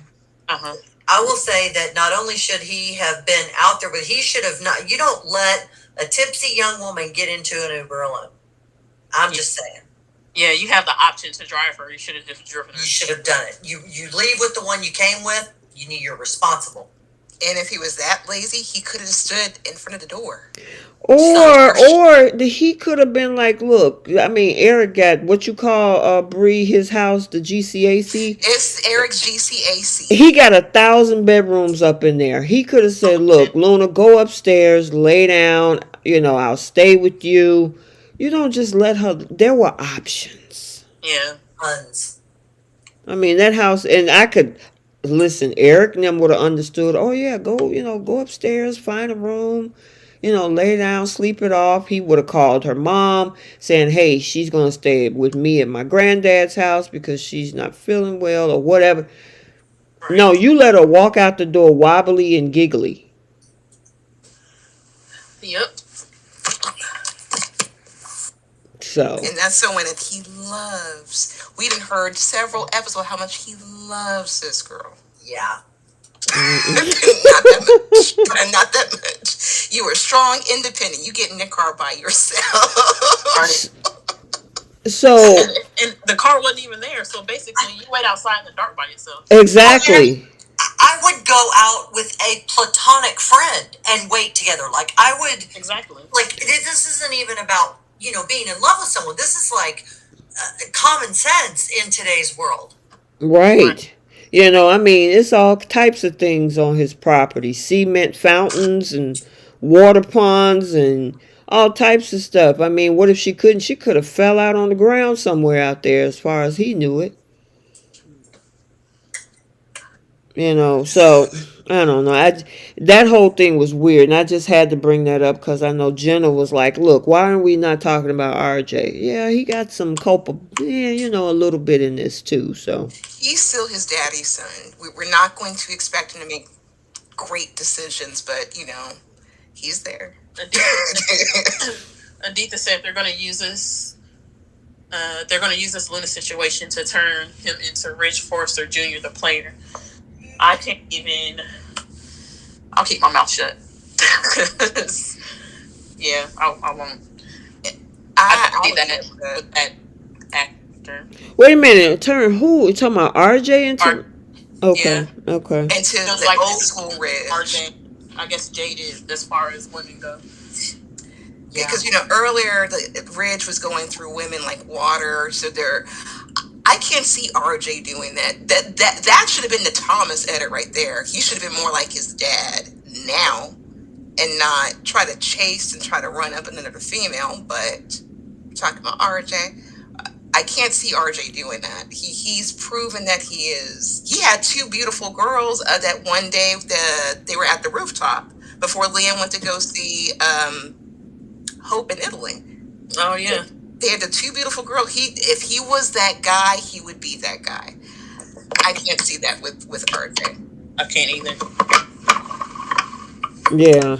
So, and I'm trying to think of some other stuff that was addressed on.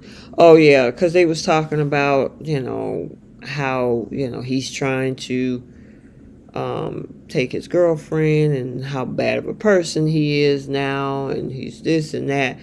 I mean, honestly, Zende used to be he was painted as the good guy. I remember with Paris deciding to step out on him, and he was trying to marry her, and she was sniffing around Finn and then Carter, and then she just was like, I just want to do my own thing. Which was, left Zende heartbroken, and they turn around and flip the character. Yeah. Well, I feel like the first Zende, or not the first one, the one that Rome Flynn played. Mm-hmm. Oh, yeah, that man is gorgeous. who, by the way, is on Chicago Fire. Oh, okay. Yeah, I've only seen him so far, I think, on one episode. Actually, I'm behind like a couple episodes, so hopefully he showed up last week and this week. But I feel like when he was playing the character of Zende before him and Nicole got married, wasn't he kind of portrayed as a little bit of a playboy? He had to room, I guess. No, I think he was so wrapped up in that girl, and then she decided to have his uncle's baby, so he went with his side piece for a little while, and then he went back and he got back with Nicole. Remember, for some reason, I felt like they had him as a little smooth operator, but maybe that's just Rome's natural personality. He's just. Yeah, he's gorgeous. They should, but I guess he had to go on the bigger and better projects. So yeah, he's been in a lot of things since Bold. Yeah, even the original Hope, she's going to be in the new SNL movie that's coming out. I'm excited for that. Yeah, so everyone's doing their own thing. I think Darren Brooks is still on a CBS show. I'm glad for them because the Bold only circle around so many people, and it's kind of leaving people out in the cold. So it's good they found other stuff to do. Yeah. And the writing sucks, especially right now. Do you think they're phasing out some of the major characters? Because we really, as much as we complain about Brooke, we really haven't seen Brooke involved anything centered around her, which is very rare for her. I don't know.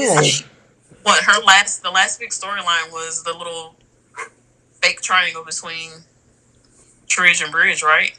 And after she got back, it's really just been her poking her nose at everybody else's business. Right, and then the Eric storyline took up most of the last quarter of the year. It did. Yeah, and she deserved a place in that storyline considering how close her and Eric were. But she wasn't really involved in that much either. Yeah, I don't know. I'm just so disappointed in February sweeps. I mean, November was I don't even remember November sweeps for Young and the Restless. What happened? It was Eric's storyline. I said Young and the Restless. The Restless. I don't remember anything. And Bold was the Eric storyline for Oh no, Jordan. Yeah. Remember Okay. Claire's identity, Jordan. That came out. Did y'all think that November was a big sweeps. hit? I love Jordan. Well, yeah, Jordan. Yeah, I mean, yeah, that. Okay, so I guess they. Oh, was that in December? Jordan hit in December, didn't she? I thought it was because I remember they did not celebrate either Thanksgiving or actually they didn't celebrate Thanksgiving, so it happened in November. That stuff came out, and I think a couple weeks later, that's when they. Oh, my goodness, I'm trying to remember, but I honestly think it happened after Thanksgiving or something around that time. But that's Yeah, I thought when it was the like thing in came out. December. Yeah, so. And then, of course, Bold was the Eric storyline. So I don't know. Yeah. I think we had better when we had that whole thing back at the end of 22. Was that fashion show with Hope and Thomas on Bold? Remember? Yeah. You know, and I think. And the Well, CPS, all right. and the CPS call, absolutely. Yep. So, and that was, I think because Thomas being the villain that he is or was at that time, it was ripe for it. So it was a good set of sweeps. But I don't know, it's just been lackluster to me. I mean, Jordan was a hit, but that's the only thing that sticks out in my mind from both soaps over the past two sweeps. Yeah. Nothing exciting. Yay. And I mean, they tried to do this one as a jaw dropping with Luna, Zende, and RJ, but I think it irritated and angered the fans more than anything. Yep. It's just such a horrible storyline. I think we were all expecting, at least for myself, I'll speak for myself, for February sweeps, I was hoping Hope would actually make a decision. Yeah. That's what I was anticipating. A lot of people were thinking that they were going to use Valentine's Day for her to finally Right. Yeah. say that I love you to Thomas, and that Valentine's Day is come and gone. At first they were saying they're going to do it at Christmas, and then it was people were speculating New Year's, and then it was Valentine's Day, and it's like they just keep moving on down. Oh my goodness. They really could have used soap for Valentine's Day. We could have had some scenes. Oh my goodness. No, y'all know they're gonna use April 1st for that. April 1st. That's when she'll say she loves him. Right, on April Fool's Day. Yeah, They really should do that. Writers, we know you're listening. I know, right? If y'all are probably just shaking your heads this evening because we're just tearing it up. Yeah, they're like, we cannot stand these ladies. Yeah, we love y'all still, but come on, man. I know. Okay. Did we cover everything, or anybody else got another rant about what's happening this week on Bold? There was only one storyline. Pretty darn I'll much. just say this. I don't even want Zende involved with Luna now. Like, even if their goal at the end of this is to put Luna and Zende together, it's like they've ruined it for me. I want them to bring somebody else on for Zende, which I know they won't do, because this was an unnecessary route to take to put them together. It could have happened naturally when he became her mentor, like Eric requested. Yeah, and these doggone spoilers is a hot mess, because when that spoiler came out for Thursday's episode saying that Eric offers Zende a new opportunity, people were speculating a job at an international or a job doing something. It was this whole mentorship of Luna. That was the opportunity. I'm like, are you serious? It's disrespecting this man's talent. And I'm going to keep complaining about it, so hopefully the writers can hear. Why is there only one fashion house and they're competing against one another? We don't really do the fashions at all. Mm-mm. Hope for the future trip to Italy was only 2 dresses. It's just, you guys keep pushing the fact that this man is talented. Okay, let's see him start a fashion house. Let's see him, I don't know, interact with Bill Spencer, try to get funding to compete with the Foresters. I don't know, something other than the mess with him and Luna. But oh well. I just can't take this. I can't take the character serious. I just can't. I even when they were showing him sketching today when Thomas and Hope walked in, it just didn't look natural. I don't know what it is, but like when we see Ridge do it or Zende or Thomas sketching, it looks natural. And when he was, and maybe I'm just being nitpicky because I just don't like the character of Art. I don't like how they're writing RJ. But when they were showing him sketching today, it was He was drawing. Did you say he was drawing? Yeah, you know the character used to say on SNL, "Hi, my name is Simon, and I like to do drawings." Yeah. He thought it was drawings. I mean, I don't know. I just, I'm trying to be nice, but, however, After a but and a however. right? That's wait a minute. I had to Slap. change because but negates anything in front of it, so I had to change that to however. Kate said RJ was sketching like a 5-year-old coloring. I mean, okay, so I know we kind of touched on this, and I'm gonna try to tread lightly.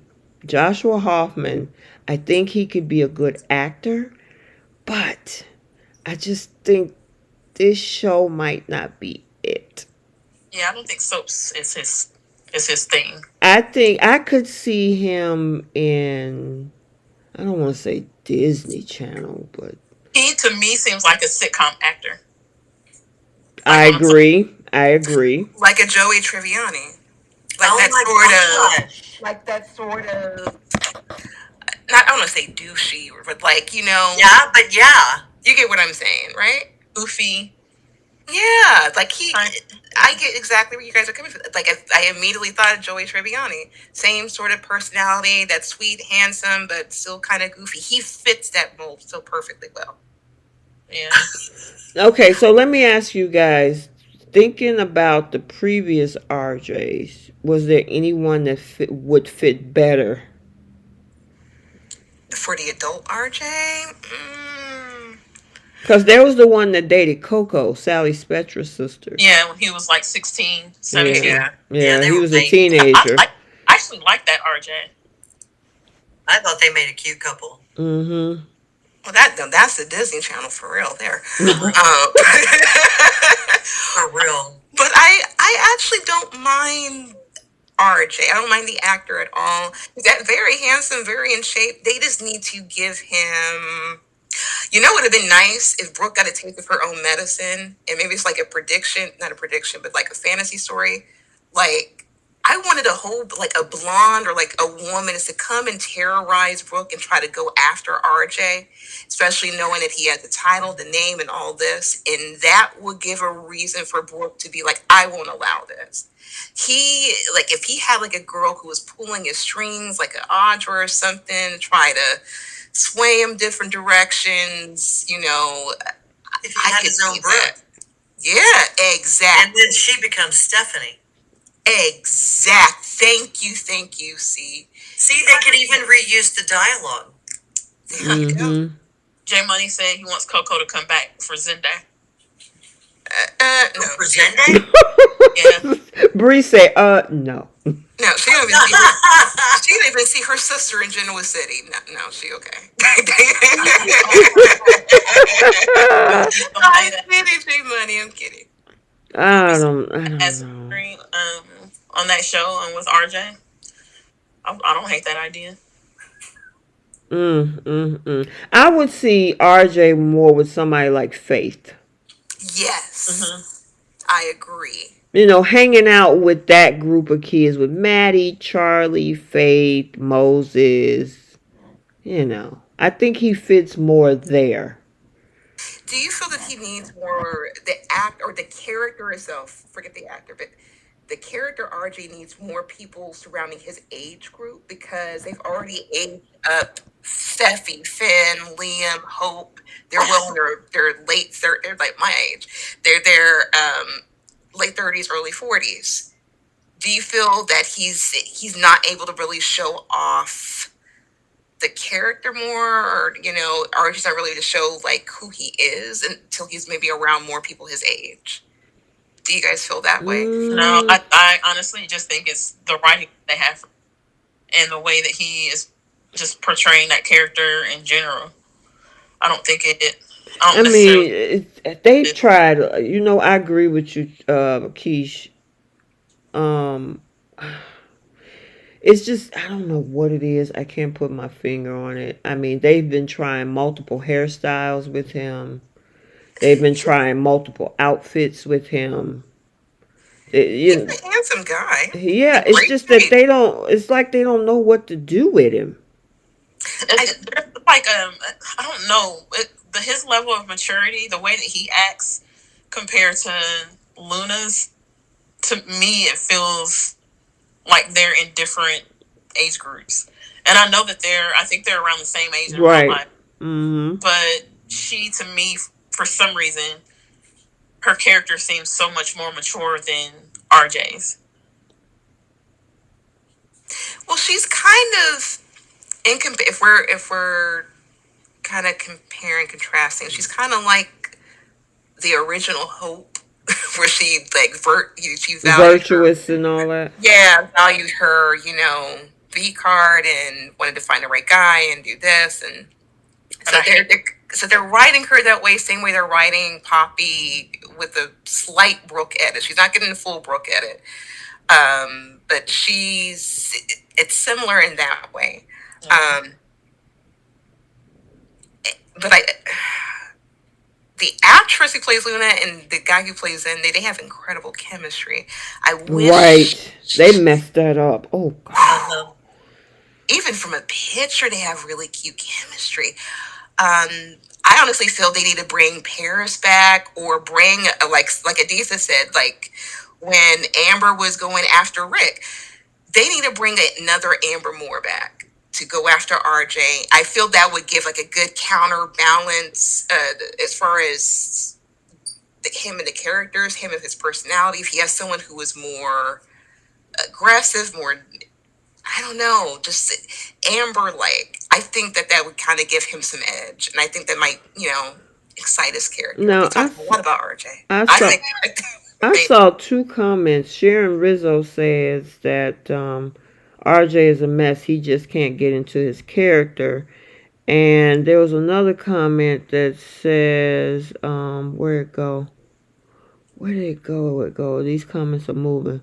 RJ's other problem is that he's related to everyone in somewhere and somehow doesn't fit anywhere. Not even in the scenes with Brooke and Ridge. That makes sense. Perfect sense. I want to make sure I give her credit. That was KH. Perfect. Yep. Yeah. The kid that they should have brought back was Jack. And not RJ. Who? You said Jack? Yep. Brooke's other child that she never talks about. Oh, yeah. Taylor Brooks, baby. Mm-hmm. Yep. Yeah. That storyline messed me up. I was so upset. But I thought that was like one of the cruelest things that they did to the Taylor. I mean, seriously, how much do you just hate this character that you created? So unnecessary. Mm-hmm. They were talking about that sweater RJ had on the last couple of days. The Mr. Rogers sweater he had on. Well, I can tell it's cashmere, but Yeah, you know what though? Sometimes that word it's not just sometimes styling. Some of the shirts that Thomas has on or wears is not the best either. And for the most part, I do like the way Thomas dresses, but some of those prints on those shirts that he wears, it's doing too much. She said they too busy. Yeah, a little too busy sometimes. Well, we had to look at other things on Thomas. We can't go straight for, his chest and, the goatee, the smile. We have to look at other things about. Oh my goodness. That is hilarious. But I guess Um, RJ historically, since he's been on this show, has not had the best wardrobe. well, that's what Sharon Rizzo said. RJ has an awful wardrobe. I mean, even if you just put him in kind of like a lightweight long sleeve T-shirt, so you could see his muscles and everything, that would look better than what he's been wearing. How long has the actor been on the show now? Almost a year now? I Has think. the artist been back? Has it been a year? He started last April. Oh, Wow. oh, he's okay. Wow. It's coming up on a year. I mean, imagine. I mean, I don't know what he did before this, or what the young woman who plays Luna did before this. But imagine stepping into the most popular soap opera on the planet and getting a key storyline like this. Like, this is every young actor's dream. Kudos to these actors. Yeah. And to the young man who plays Zende. But oh my gosh, y'all, it could have been so different. Yeah, this just made this. She cheated on him and left it at that instead of this whole little agree, didn't agree. I thought you were him, kind of thing. None of this was necessary. It's a big old mess. Because I agree with you what you said earlier, Keisha, about what Eric had to say about mentoring Luna months ago, which could have led them into something. Yeah. Instead of doing this whole backwards situation. It sucks. And look like I've seen the spoilers for next week besides the thing with Zende. Look like I don't think Luna's gonna tell RJ.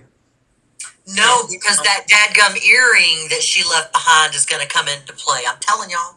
Yeah. I think what he's going to end up telling him is that maybe she'll admit to. You think she'll at least admit to like accidentally taking one of her mom's pills, and that was why she left, and that was why she was concerned about. So you think she's gonna tell him a half a story? Yeah, because she said today. She said it's about something that happened last night. So I feel like maybe she's just going to tell him a half truth. You're probably right. And leave Zende out of it. Yeah. Until she winds up pregnant. Dun dun dun. Yeah, because something has to. This is not going to stay up under wraps. Oh God, no. I agree with Trish. I think it's going to be an airing. I don't think they're going to have her pregnant. And I feel like they had Zende purposely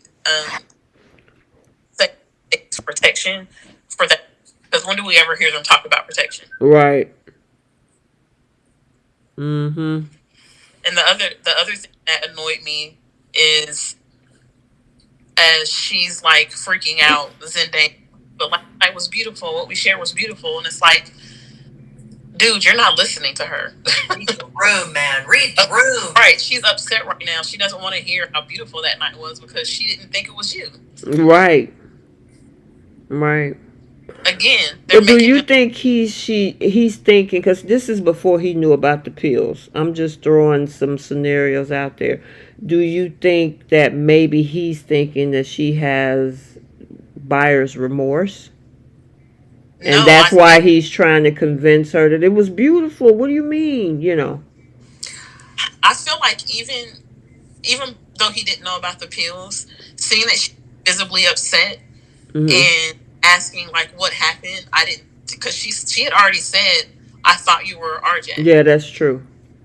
I feel like that should have been enough for him to not try to convince her or continue with the statement of, but it was beautiful last night. It was beautiful. Right. It's clearly that Zende. But I feel that he was trying. It's a sticky situation, so I feel for him he was just trying to reassure her to some degree. I feel that he was anxious himself because, for one, he don't know this girl from a can of paint. She could easily flip it on a rich man like him. Yep. So so every other word, he's going to reassure every time he sees her.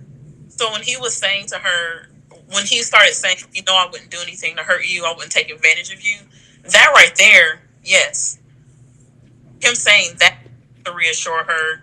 Like I thought you know agreed to this. I didn't know that you thought I was RJ. You know, XYZ. Like that's understandable, but telling her that what they shared was beautiful was unnecessary because she clearly was upset. Yep. But it can't just be from her point of view. That's how he felt. That's what he's just expressing. You know what he went through. She has no problem expressing how she felt. So it's just all out on the table. That's how I feel. Yeah, so I think we covered a lot with this one. Little jeans and sweater this week. I thought Eric looked cute in his little jeans and sweater this week. He looked real comfortable in those clothes. I don't know why, but I love when soap characters are dressed down because we always see them in suits and all dressed up. When's the last time we seen Victor dressed down like that? When he was boxing. Yeah, that's about it. I think he sleeps in suits. And same thing with Adam. Yeah, I mean, same with Brooke and Donna. We always see them in dresses or Brooke in her pantsuits. Like we never really see them dressed down. And next week, Steffi in jeans. That's what made me think of it. I'm like, I wish that they would put these actors in jeans more often. I think Liam probably wears jeans a little more regularly than anybody else. But it's usually jeans like a button down. Him and Bill both. And Adam always have a black suit on. Yeah. I don't think I've ever seen him in anything that's a different color. Yeah. Oh, man. Okay. Did we cover everything that y'all wanted to get out? Yes, ma'am. Yeah. There's only one storyline. Yeah. It's going to get real ugly because there's a fight going down next week between Steffi and, she's laying hands on Sheila Carter. I saw that picture. I'm like, why are we doing this? I mean, it's different than RJ and Luna and Zende for a change, but dang. Go ahead, Bree. No, I was going to say that was so random. When I saw that picture, I'm like, what are you punching this woman for? What are you punching this woman for? Save that punches for Poppy because you might need them. Yeah, so at least we got a mixed bag next week. We get a sizzling day of hope of Thope next on the 20th. So we get some Thope. Can we please send them over to Thomas's house though? I hope so. Burn the cabin down. Or else, what happened to the steam room down at Forrester where Brooke and them used to go, or some pool I know y'all got some swimming pools or something. Right. It's the early 2000s. What you say is from 2000? Did you say from 2000? The early 2000s. I know. I mean, they used to have some hot situations. You know what I'm saying? I mean, steam rooms, showers. I know y'all got a bathroom with a shower, a tub scene, something. These couches are getting all the work. Could you? Okay, so let's play around with this, and then we'll have to move to the other segments. What would you imagine a hot Thope scene to be outside of that cabin? A shower, a bubble bath, pool, steam room. What you got? I'd say the shower is always hot. That's okay. Okay, so Keish said the shower. Shower be really hot, but I'm gonna be messy. They need to get it on in Brooke's house. Brooke's house? Oh my God. Yes. She would lose it. She keeps popping up in that cabin. Extra no, she has no problem bringing candles. Hope and Thomas might as well go in the house. Girl, she will lose it. And we hope to see that. We need to see that as viewers. I mean, anytime you've got some kind of like cake batter going on in the kitchen. Ooh.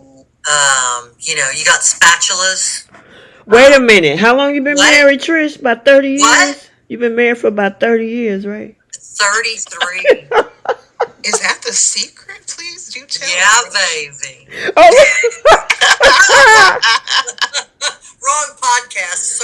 sorry. Oh I'm just stealing what I Lord. do. I'm just kidding. But I'm not. Uh, I mean, so you go ahead and finish your scenario. You say a hot batter, a spatula, all that stuff. Well, I mean, in the kitchen's always fun. There's always something to do.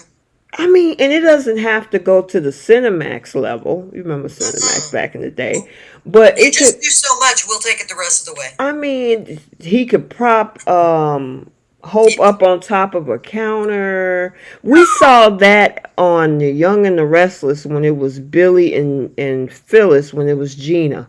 And they put her on top of that island in that kitchen. Remember? They knocked all the Ooh. stuff off of there. I mean, that was pre-COVID, but It's it. hot. I mean, y'all got to give Dope something else to do instead of being on that couch. And better yet, let them not be the only couple to do something. We have Steffi and Finn, who I'm still waiting to see a They hot have an deal. island. I wonder if that's something with the actors as to why they haven't had a full love scene since 2022. I'm listening, but I'm laughing at these comments, y'all. What are they saying? Listen, who was that? Was that Shabrita? She said no shower scenes. It rinses away the natural juices. No, the Oh, Lord. friction. Oh my And gosh. so many people think beaches are fun. Let me tell you. Oh my goodness. Sharon said any place with Thomas would be hot. No sheets involved. Let it hang out. Oh, so he's going to stick to the mattress. Now Vicky said, listen, Vicky Langer said that they need to use Brooks' bed. Ooh. Which one? The one at the office for Brooke's bedroom line or the Oh, one at the house? oh my God, you silly. I would not know. Oh my goodness, that's a great idea, Trish. If they were to hook up on Brooks' bedroom's bed, that would be awesome. If they still had that set, that would be awesome. I love that. And what would top it off is if they were giving a media tour that day, but whoever was using the bed didn't know it. Mm-hmm. And what did Brooks sat on the bed? By accident. I don't know if she's been on that bed for a long time. KH Yeah. said JW's been pregnant since 22. She's been pregnant forever. The beginning of 23. Well, shoot, the girl, what's this? She just had her kid number 4. Her first kid was what, 2018, I think. Yeah. Yeah. So over the last 5 to 6 years, she had her 4 sons. So yeah, she's been God, in she and out. looks And I amazing. mean, yeah, we couldn't really get a scene with Steffi and Finn last year because yeah, she was pregnant. I mean, they could play around, but she would have to do the church hug because her belly, you Mm-hmm. know. So I don't know, but maybe we'll get a little bit more from them if we can get past Luna and RJ and all of them, you know. Yeah. I fear that's not going away anytime soon. I know. Yeah. The one thing that just kind of gets in my craw about the whole way that when they bring on a new character like Luna, it's like she's thrust into the story. And like I said, it's great for the actors. It's a dream come true. And I'm happy for them. But at the same time, for viewers, thread it. Don't make it the whole fabric. Don't give us a whole blanket of it. Give us a few patches on the quilt of it. I agree with that. And when I watch older episodes of B&B, I'm on season 4 right now. You get like 6 or 7 different storylines. We get like they touch on everybody's storyline in that one episode. Do you think Yeah. it's budget? It can't be budget. It's the writing because they Lazy. have the actors. They have the actors, and we have some talented actors who can pull out scenes. We haven't seen Katie in a minute, but I know she's in the director's position on B&B. But she had nothing but incredible storylines when she was on B&B. And then on top of that, we have these women who can cry on cue. We have these hot, sexy guys, and we only see one guy doing a love scene. It's they have it. It's just they need someone to kind of drive the ship, and if it's not Belle, it needs to be someone else. Wow. Yeah. He ain't giving up that power. Mm-mm. Eventually, he's gonna have to. Listen, Jay Money says have Thomas surprise Hope by revealing he has a red room like Christian Grey. He's going 50 Shades. And bend her over some things. Listen, Jay is very creative in his thinking. Go ahead. What you say, Keish? I was just saying I agree with what KH said in the comments. She said it's lazy writing. Yeah. Oh, yeah. Yeah. I mean, I think we talked about that last week that the soaps actually had great scenes back in the day. I Yes, they mean, did. oh my God. When they got hot, they got hot. Yep. And if anyone has started watching B&B like in the late 2000s or like the 2010s, watch one of the older seasons. You'll see the difference. It's night and day. Literally one of the episodes I was watching, they had 4 different things going on, and I'm still engaged. I cannot wait to actually watch the rest of the season after this podcast. But it's a huge difference. I don't know if it's the writing. I don't know if the writers have aged out. They're trying to try different writers here and there. But I feel the person who drives this ship, which is Belle, I feel at this point, we kind of have to look at you as like, are you the person who should be driving the show at this point? Yeah, but he owns it, so he's gonna keep driving it as long as he wants to. Yeah, people are saying fire Bell, and I'm like, you can't fire him. Yeah, is he fully in charge, or is there like people who can? Bell Productions. His show. It's his. His parents, who of course have passed on, passed everything down to him and his sister and brother. So. Yeah. Well, Belle, call me. I'm gonna help you out. I'm gonna volunteer. If you're listening, I will volunteer and help you. I mean, I still like better. Do you think they could add an element by pushing Laura Lee over to that side? No. I think what the issue is he is. It's known that he favors the Logan women. Like when he completely took over, this show became so lopsided. Everyone their face all the time. There being no balance. Brooke never being held accountable. Like the Logan women just getting everything that they want. I mean, look at how they did Krista Allen-Taylor when she came back. Like he basically brought that character back to make her look stupid. And it's just my opinion. I feel like because they don't have any balance in the writing room, and there is a fan of one particular family, it affects the way that show goes. Yep, I agree. I totally agree. All right, we went in on both. We spent an hour and 45 minutes. Ooh-wee. Yeah, because we had a lot to say. I mean, we talked about the writing, we talked about the storyline, we talked about it all. And I'm glad we're getting a little bit of a break next week from, this Luna storyline. Because, like I said, we got some Thope next week. We got the whole Sheila Carter and Steffi fallout next week. I'm not happy about Zende trying to ask for a relationship. Either. Like you said, I mean, we thought Thomas proposing 3 times was bad. This is worse. I mean, this is worse. So, all right, y'all ready for the last 2 segments? Let's do it. All right, so for those that are new here, we're going to start off with our Flip the Script segment. If there's a particular scene or storyline that you wish you could change, this is where we flip the script. So what y'all got for Young and the Restless? Mine at the top of the list is when Jack got that phone call from Lauren telling him to come. I wish he had just told her to call Nikki's husband.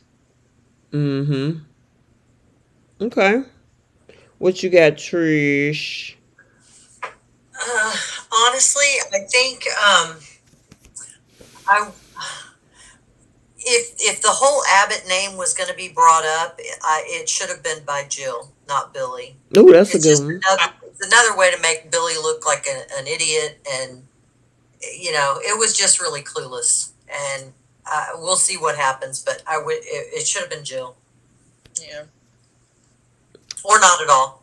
Mm-hmm. What you got, Keish? Uh-oh. You breaking up, girl. Oh. Can you hear me? I can hear you. Okay, go ahead. Mine is that the whole Connor situation storyline was non-existent.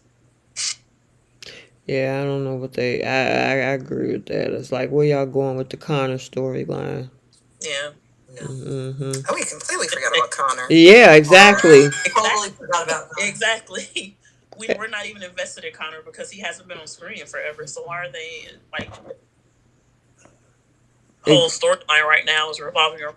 From what I understand, because the only reason that he left is because of the fact, well, that's what they're saying, that he left when Melissa Claire Egan left last summer to have a baby. Now that she back, they're trying to bring him back with her. So, but still, it's just like, and I know next week, her and Adam is supposed to unite against whatever the problem is with Connor, but okay. Yeah. I don't know. I feel like if they were going to do it, it should have strictly just been between Chelsea and Adam. Scenes with them. I don't care if Bill talk about and give his opinion about. They're not even married, and you have to worry about something that bothered me about that. Gotcha. My flip the script would be Lauren walking over to Nikki and hang up that phone. Yeah. It's like, what do you think you're doing? You calling this woman and tell her to come to the house, get past security, come into the ranch. Really? She could burn your house down before she get to you. Then what? Just like she burned down the prison. What? 6 people were unalived or whatever the situation was that needed to be identified. And you gonna say Lauren should have came and said, "Oh, let me see that phone." Click. I can't hear you, Keish. I said I'm not sure what that staticky noise is, but I'm not even holding my phone. You getting staticky noise? I can hear static in the phone. Oh, okay. You hear static, you guys? I hear it, and I'm on a laptop. Yeah. Dang, I don't even hear any static. I'm trying to keep my phone on mute. Oh, it's you? No, I kept my microphone on mute. Oh, okay. I can hear it though. I don't hear static. It almost sounds like something is rubbing back and forth on the mic. Okay, I mean this part is propped up, but I don't know. All right, let's see. Do you hear it now? No, not at this moment. I don't. Okay, cool. All right. Okay, so what y'all flip for bold? When Eric said that he wanted Zende to do something, I was hoping that he would offer him a position of like president or vice president of Forest Recreations. Oh. Thomas? No, Zende. Yeah. When Eric was talking to Zende, saying he wanted Zende to do something for him, I was hoping he would just offer Zende a position that's higher than being a designer and pulling him into the Forester fold. That's what I was hoping for. Okay. All right, what you got, Trish? For bold, I think it would be that RJ did the right thing and walked out with his girlfriend and took her home. I agree with that. I just can't with the rest of it. What you got, Keish? Mine would have been on Monday. Instead of us finding out that they slept together, that Zende slept on the couch and then questioned her when she woke up in the morning as to why she was in his bed. Yeah. I would have actually, well, I know, because I mean, it's self-preservation. But I wouldn't have Zende too quickly side with Poppy. Maybe we should discuss this, how to figure this out. Is there a way we probably could talk to Zende? He was like, no, I agree with your mom. Yeah, that's not a good look. Yeah. So I would have flipped that. All right, who's taking some seats? Somebody, and just for you guys that are new in the chat, somebody that got on your nerves, somebody was doing too much, they need to go sit down somewhere and be quiet. Who's taking several seats this week? What y'all got for the young and the restless? Jack is at the top of my list. Jack, he can take plenty of seats over. The fact that this man has time for everyone else except for his company, his sister, and his wife. Okay. Trish. Everybody. Everybody take a seat? No, definitely Jack, Victor, Okay. Nikki's manipulation. Just there's quite a few. I mean, there was so much wrong. Mm-hmm. Jordan. Yeah, Seth, well, Wig. Jordan. What did you say? Jordan's wig. Jordan's wig can take a seat too. put that wig back on that styrofoam head. Oh my goodness. All right, what you got, Keish? Billy for that stupid name change idea. Yeah, I agree with that. Yes. Oh my goodness. Jack because he is neglecting his sister's mental situation. Also Jack because he should know better than to be Nikki's sponsor. There's art that's causing issues. Mm-hmm. Victor for thinking that solve their problems. Yep. I think that's it. Oh, Adam, because he asked Victor to bring the design division back for Sally. Like, stop asking that man for stuff, Adam. I don't even like that Adam has agreed to work there again. Yeah, well, you know, Keisha, we've been talking about that for the last 5-6 years. Well, 5 years. Like, Adam, get your own company. Right. I'm going to have Chloe take a seat because she's sitting up there throwing shot. And I'm glad that Sally looked at her and gave her the look like, really, we going there again?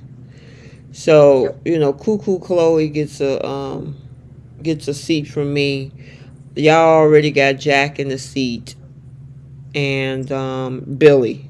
Billy, not only for the name change, but he needs to take his unbiased self and stay out of that situation between Chelsea and Adam. Yep. Because he always want to throw shade. And he knows he's biased. He said it last week. I don't know if I should be a part of this because I can be a little bit biased when it comes to Adam. Okay, then see your way out. Yeah. Yep. Okay, what y'all got for bold? The writers for me. Uh-huh. Well, they're permanently in the seat. Who'd you say, Keish? I said the writers are permanently in the seat until you got to pick somebody else. I'm going to put RJ in the seat for the simple fact a lot of this could have been prevented if he had just took the girl home. Yeah. I mean, you just let her walk out the door like, oh, okay. And she, like I say, giggly and wobbly and something's off. And he off in a whole other world, happy. I'm in love, but couldn't protect the girl that you loved. So he can take a seat. I got to get Poppy a seat, too. You know, for trying to, first of all, lay hands on Zende. Like, girl, what is wrong with you? The nerves. I mean, the thing is, it like Trish said earlier, it'd be different if he actually did that. You know what I'm saying? But you knew the whole circumstances around this, and then you're going to try to put on a whole show. Thinking that Luna was going to co-sign to cover up them pills. She was like, you know what this is, Mom, stop. Not today. Not today. He ain't doing that. That was all you, sweetheart. Anybody else got any seats? Nope. I think it's been covered. Oh, what you got? I think I'm going to give Hope a seat only because I like that they were on today. It annoyed me just a little bit when she said RJ and Luna has me thinking about, I don't know, something about romance and that ring. And I feel like sometimes she teases Thomas. I know Thomas doesn't see it that way, But yeah, no, I love me some Thomas. Thomas is that's our guy. Yep. Mm-hmm. That was, Yeah. I feel like that was a cruel tease. I agree. I Yeah, can the see where you're toy. coming from. Yeah, for sure. Like, Mm. don't even talk about that. Put it on your finger. Don't tease that. Guys, should we give Eric a seat for what he said to Zende? No. I'm gonna give him a pass. He didn't. We don't leave Eric alone. They all on his property. He. Yeah. You don't let this man be. Y'all gonna give him a pass? Cause talking I'm about not giving him a pass. what you say, Trish? I said, I'm not giving him a pass. Find out what turns her on. I'm like, dude. What excites her? That's what he said. Found out what turns her on. Well, this man just got remarried. He in his semi-honeymoon stage. That's all he can He's probably telling think. the wrong grandson to find out what turns her on. Right. I mean, you know that you know that RJ is his girlfriend, but you telling his cousin find out what excites her, what turns her on. Are you talking about drawings and design, sir, or something else? Right. Eric has become the Dom, the dirty old man. I will give him a little bit of a seat because I was gagging as he was talking about his young wife, Donna. Oh, he did, didn't he? Yeah. Oh, I remember that part. Oh. Cringe. Mm-hmm. Oh, Eric. Okay, so you're going to get a footstool, Eric. Sit over there. I'm looking at. Oh, you know what? We got a whole bunch of stuff. Oh, geez. He says Hope is teasing Thomas because she's only rebelling against her mom and Liam. What you think? I don't agree with that. Okay. Belinda said Chelsea need to take a seat and stop talking and listening to Billy about Connor. Melissa Spencer says flip the script with bold. The whole Luna Zende scene should have been just a hallucination dream by Luna, and it didn't really happen. Oh, we're pulling a Dallas. Okay. I mean, but why would she be you know what? But then why would she be hallucinating it as a dream? She wants to sleep with him. Oh, that's weird. Or just make it a hallucination, like, oh my God, what was I dream? What did I have last night? I dreamed I was sleeping with Zende. Yeah, because then they will be able to confirm that didn't happen. Right. Yeah. So. Okie dokie. Y'all got anything else? No, this was fun. Oh yeah, we've been on 3 hours. We had a good time. It was a party with all 4 of us. Well, all 4 of us. Yes, and the chat. We had to make it through this boring week. Yeah. Sabrita is laughing at you. What you said, a footstool. He can sit there for now. I'm not gonna do that to that man. He was wrong for saying that. Don't ever disrespect Stephanie. But he can sit on his footstool and chill for a minute. He okay. Yeah, Jenna says that Jenna said I thought it was like Eric asking Zende to flirt with Luna. I mean, you don't use those type of words. Wrong words. To mentor somebody at work. See what excites her, what turns her on. You say see what interests her. What direction you think she wants to go in when it comes to fashion. I could see that. I didn't understand that part. I was confused by that. They trying to be funny. School. Girl, they was trying to be funny with that after what happened with Zende. Zende probably looking at him like that ship has already sailed. Like he knows what she likes now. Well, with those spoilers next week, he done. Yeah. I mean, if she keep this a secret from RJ, do you think that's gonna kind of pull her away from him? Because how you gonna look this man in the face? I do think it's going to affect their relationship. I think every time her and RJ get intimate, she's going to see Zende. Ooh. She's going to think about that night. Do you think in a bad way, probably, right? What you say, Bree? to envision Zende. I mean, that's not a bad thing. Especially with Rome Flynn Zende. She would have full Girl, could you imagine if it fantasies. was Rome Flynn? She would have gladly remembered exactly what happened. She would have stayed. I don't know. She wouldn't be putting up much of a fight. Let me say this. Well, As I far don't. as Yeah, I don't. It's just the whole thing. It's just made it messy. I just wish they had went to a different direction because those two have chemistry, yeah, and it sucks that they had to taint the chemistry with this storyline. Right. That's yeah. the problem. I was hoping that with him saying that he was mad, that he was feeling he wasn't being treated right in his family, and that he's not taking his designs weren't taken seriously. I was hoping he would start something else, and Luna would be like supporting both him, his fashion house, and also the Forrester fashion house, and kind of being in between there, and she'll fall in love with it. I don't know anything Girl, but this. this story, and I forgot to mention this earlier, but this storyline was so bad because you know the what happened to Zende's parents and his brother, right? Y'all His remember? his bio. Yes.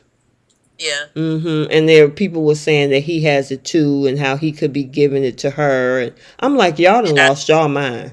Yeah. Yeah, that's how far reaching that this whole dynamic is going because they don't like it. So it got real twisted. I had to correct some folks like, no, he didn't. His brother and his parents did. And Right. he was adopted, and his adopted dad was positive. And Yeah. he kind of related to that, but he never was positive with any of it. Yeah. But they made it look, if that was the case, he was sleeping with Paris too, Right. And Nicole. and Nicole. And I mean, why all of a sudden you want to bring that up now? Right. It would have been known, but I understand. I guess I kind of get it, but that's a stretch. But this is No. what happens when you have these types of storylines. It irritates and it triggers people, and not in a good way. Right. And people can go down some dark places with their thoughts. So, yeah, the comments have been wild across social media. So, anyway. All right, you guys, we had a good one. Thank you guys for coming again this week. And if y'all ain't got nothing else, we going to end it right here. Y'all good? Have a great weekend. All right, you guys as well, and stay tuned for the spoilers for this upcoming week, the video for that. Oh, I forgot to mention, and I did it in a standalone video a couple days ago. Scott Clifton got a new girlfriend, and he is Yeah. just over the moon excited. And Annika got a new boyfriend that she went public with on Valentine's Day. So, if She you got a type. say it again. She definitely has a type. Yeah, yeah. But, he seems very, very reserved. He's private, just like her. I mean, she put her stuff out there, but, she was never really open about relationships. So, she decided to go public the other day. And, yeah, I posted her on my stories, and she actually sent me a heart. So I appreciate it. I thought that was cute. Cool. Yeah, I thought that was cool. So she's happy that the news is getting out, and I hopefully this one is it for her, because I know she was about to be married last year before her engagement ended. So She just seems like a beautiful soul. Yeah, she does. yeah, and I think both of them are singers. Her Yeah, new I know guy, actor for sure. he's an actor. Hmm. Yeah, I know he's in some form of entertainment. So, but I think Scott Clifton's new girlfriend, she's not. She's into like design. She has a design business or whatever. So, Oh, yep. But yeah, he's been splashing her all over social media. He's Yeah, he is like happy.